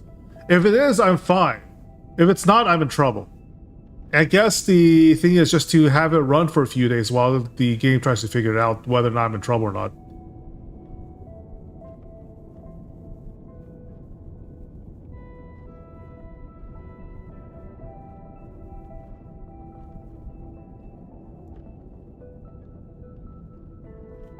Shear night usage is fine though. It's making 210 of it, of which only 150 is being used at any one time. Heavy shear night usage is fine. Liquid heavy shear night usage, I'll be able to just like occasionally extract, which is where I want to be.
Okay. I think overall, this is pretty much at our max. We have sufficiently stable power usage. The occasional dips doesn't matter. Like, as long as this area is a lot greater than the dips, it's fine.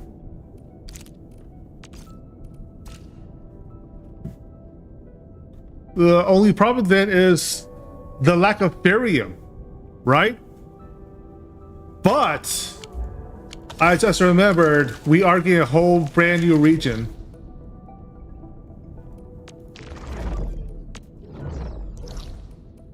Like, off the coast of the...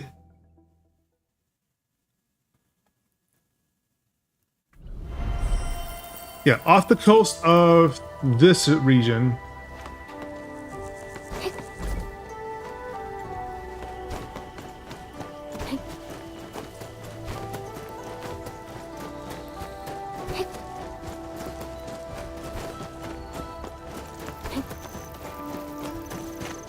Where was it? We did a test run on the Sheernite bomb. There it is. Oh, that's not it. It's just the city itself. Where was it? I was sworn there was a view of the...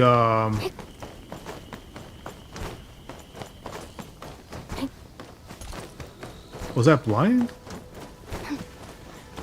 We're just mistaken for something else. Oh, there it is. There's the trees. Okay, so facing that way, south.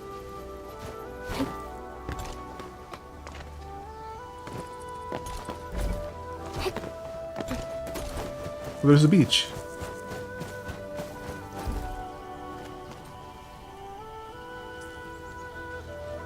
Okay, there we are. Facing south towards, oh, here, the maintenance zone. Okay, so the maintenance zone has expansion.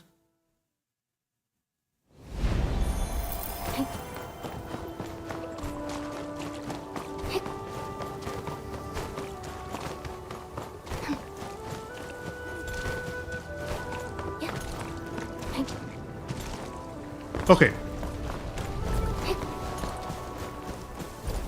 So this opens up somehow. I don't know how, I don't know when. I'm pretty sure it has to do with some of the side quests that we haven't done yet today. And which I will not be doing today because I've been streaming for close to 5 hours now. Holy shit.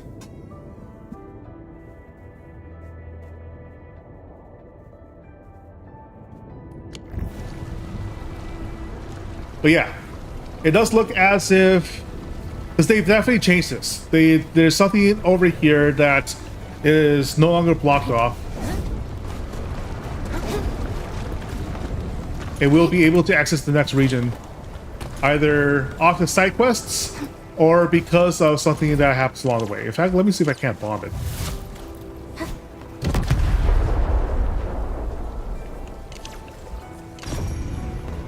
I can't bomb it yet. But I am 90% certain that this is the route that leads to those jade trees that we saw earlier.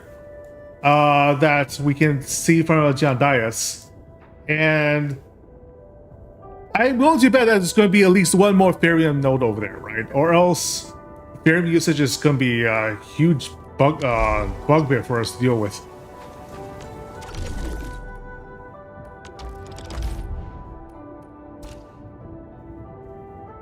Let's see.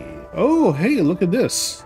53% off. Let me see if I have friends that have anything in the 4,500 or higher is where I want to target this. Freddy does. Good. Okay.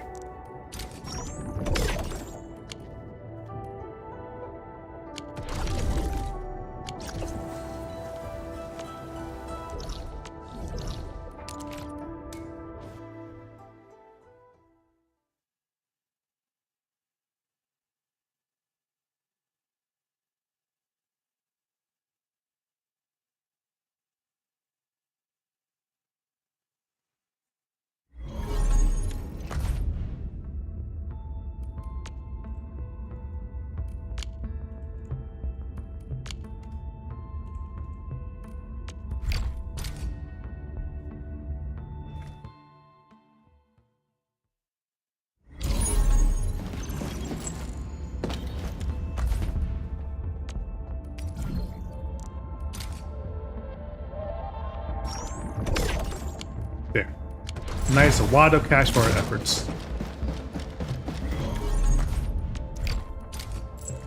I'll do dailies, etc. Yada yada yada off stream. I do want to stream the side quests, which we will get to eventually.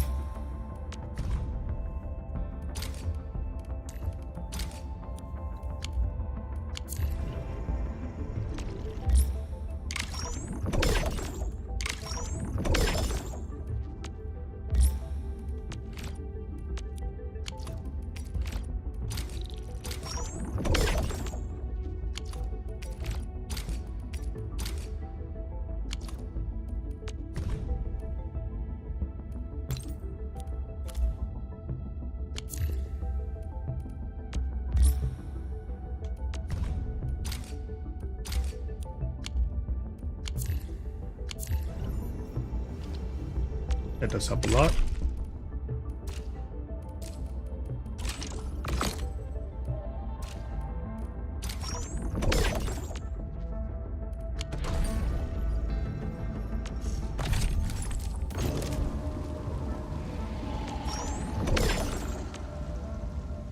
Durable AIC almost done.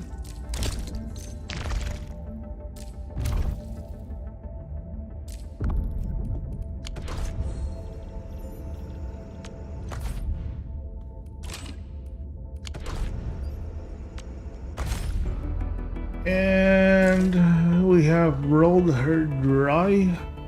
Yes. All right. I'll finish up my days off stream. For now, what's this? Oh, nice. Bravo. Also, to survive as well, but that's what we want. Ooh, the woodland theme. You can see the bamboo shape.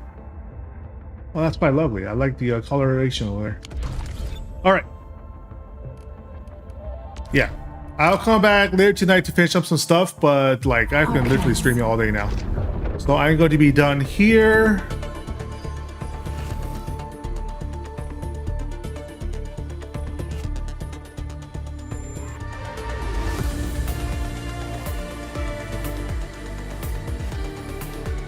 Yeah. Close that out.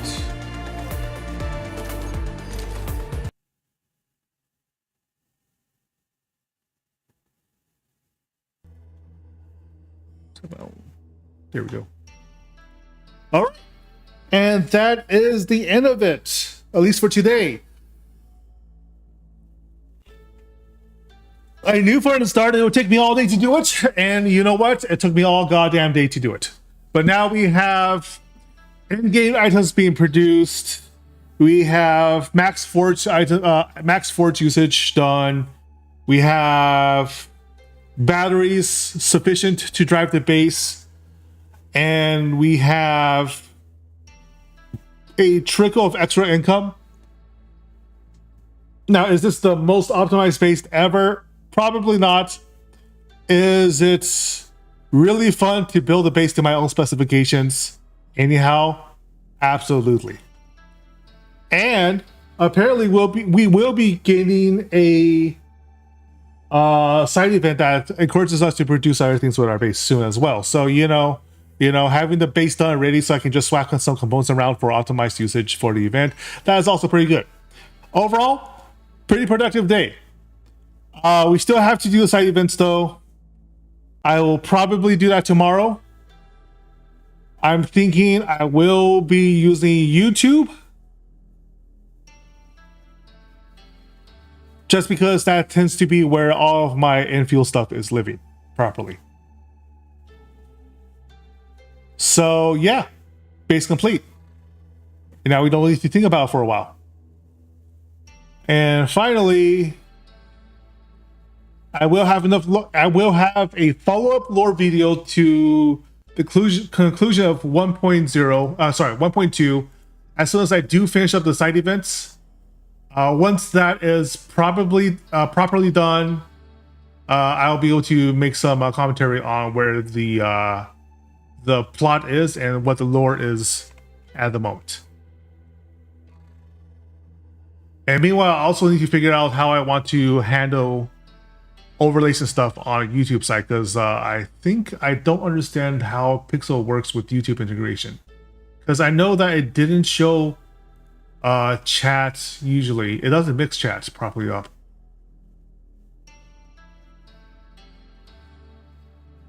But we'll see how it works.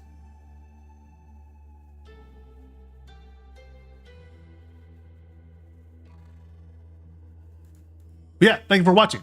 And as always, my friends, eat well.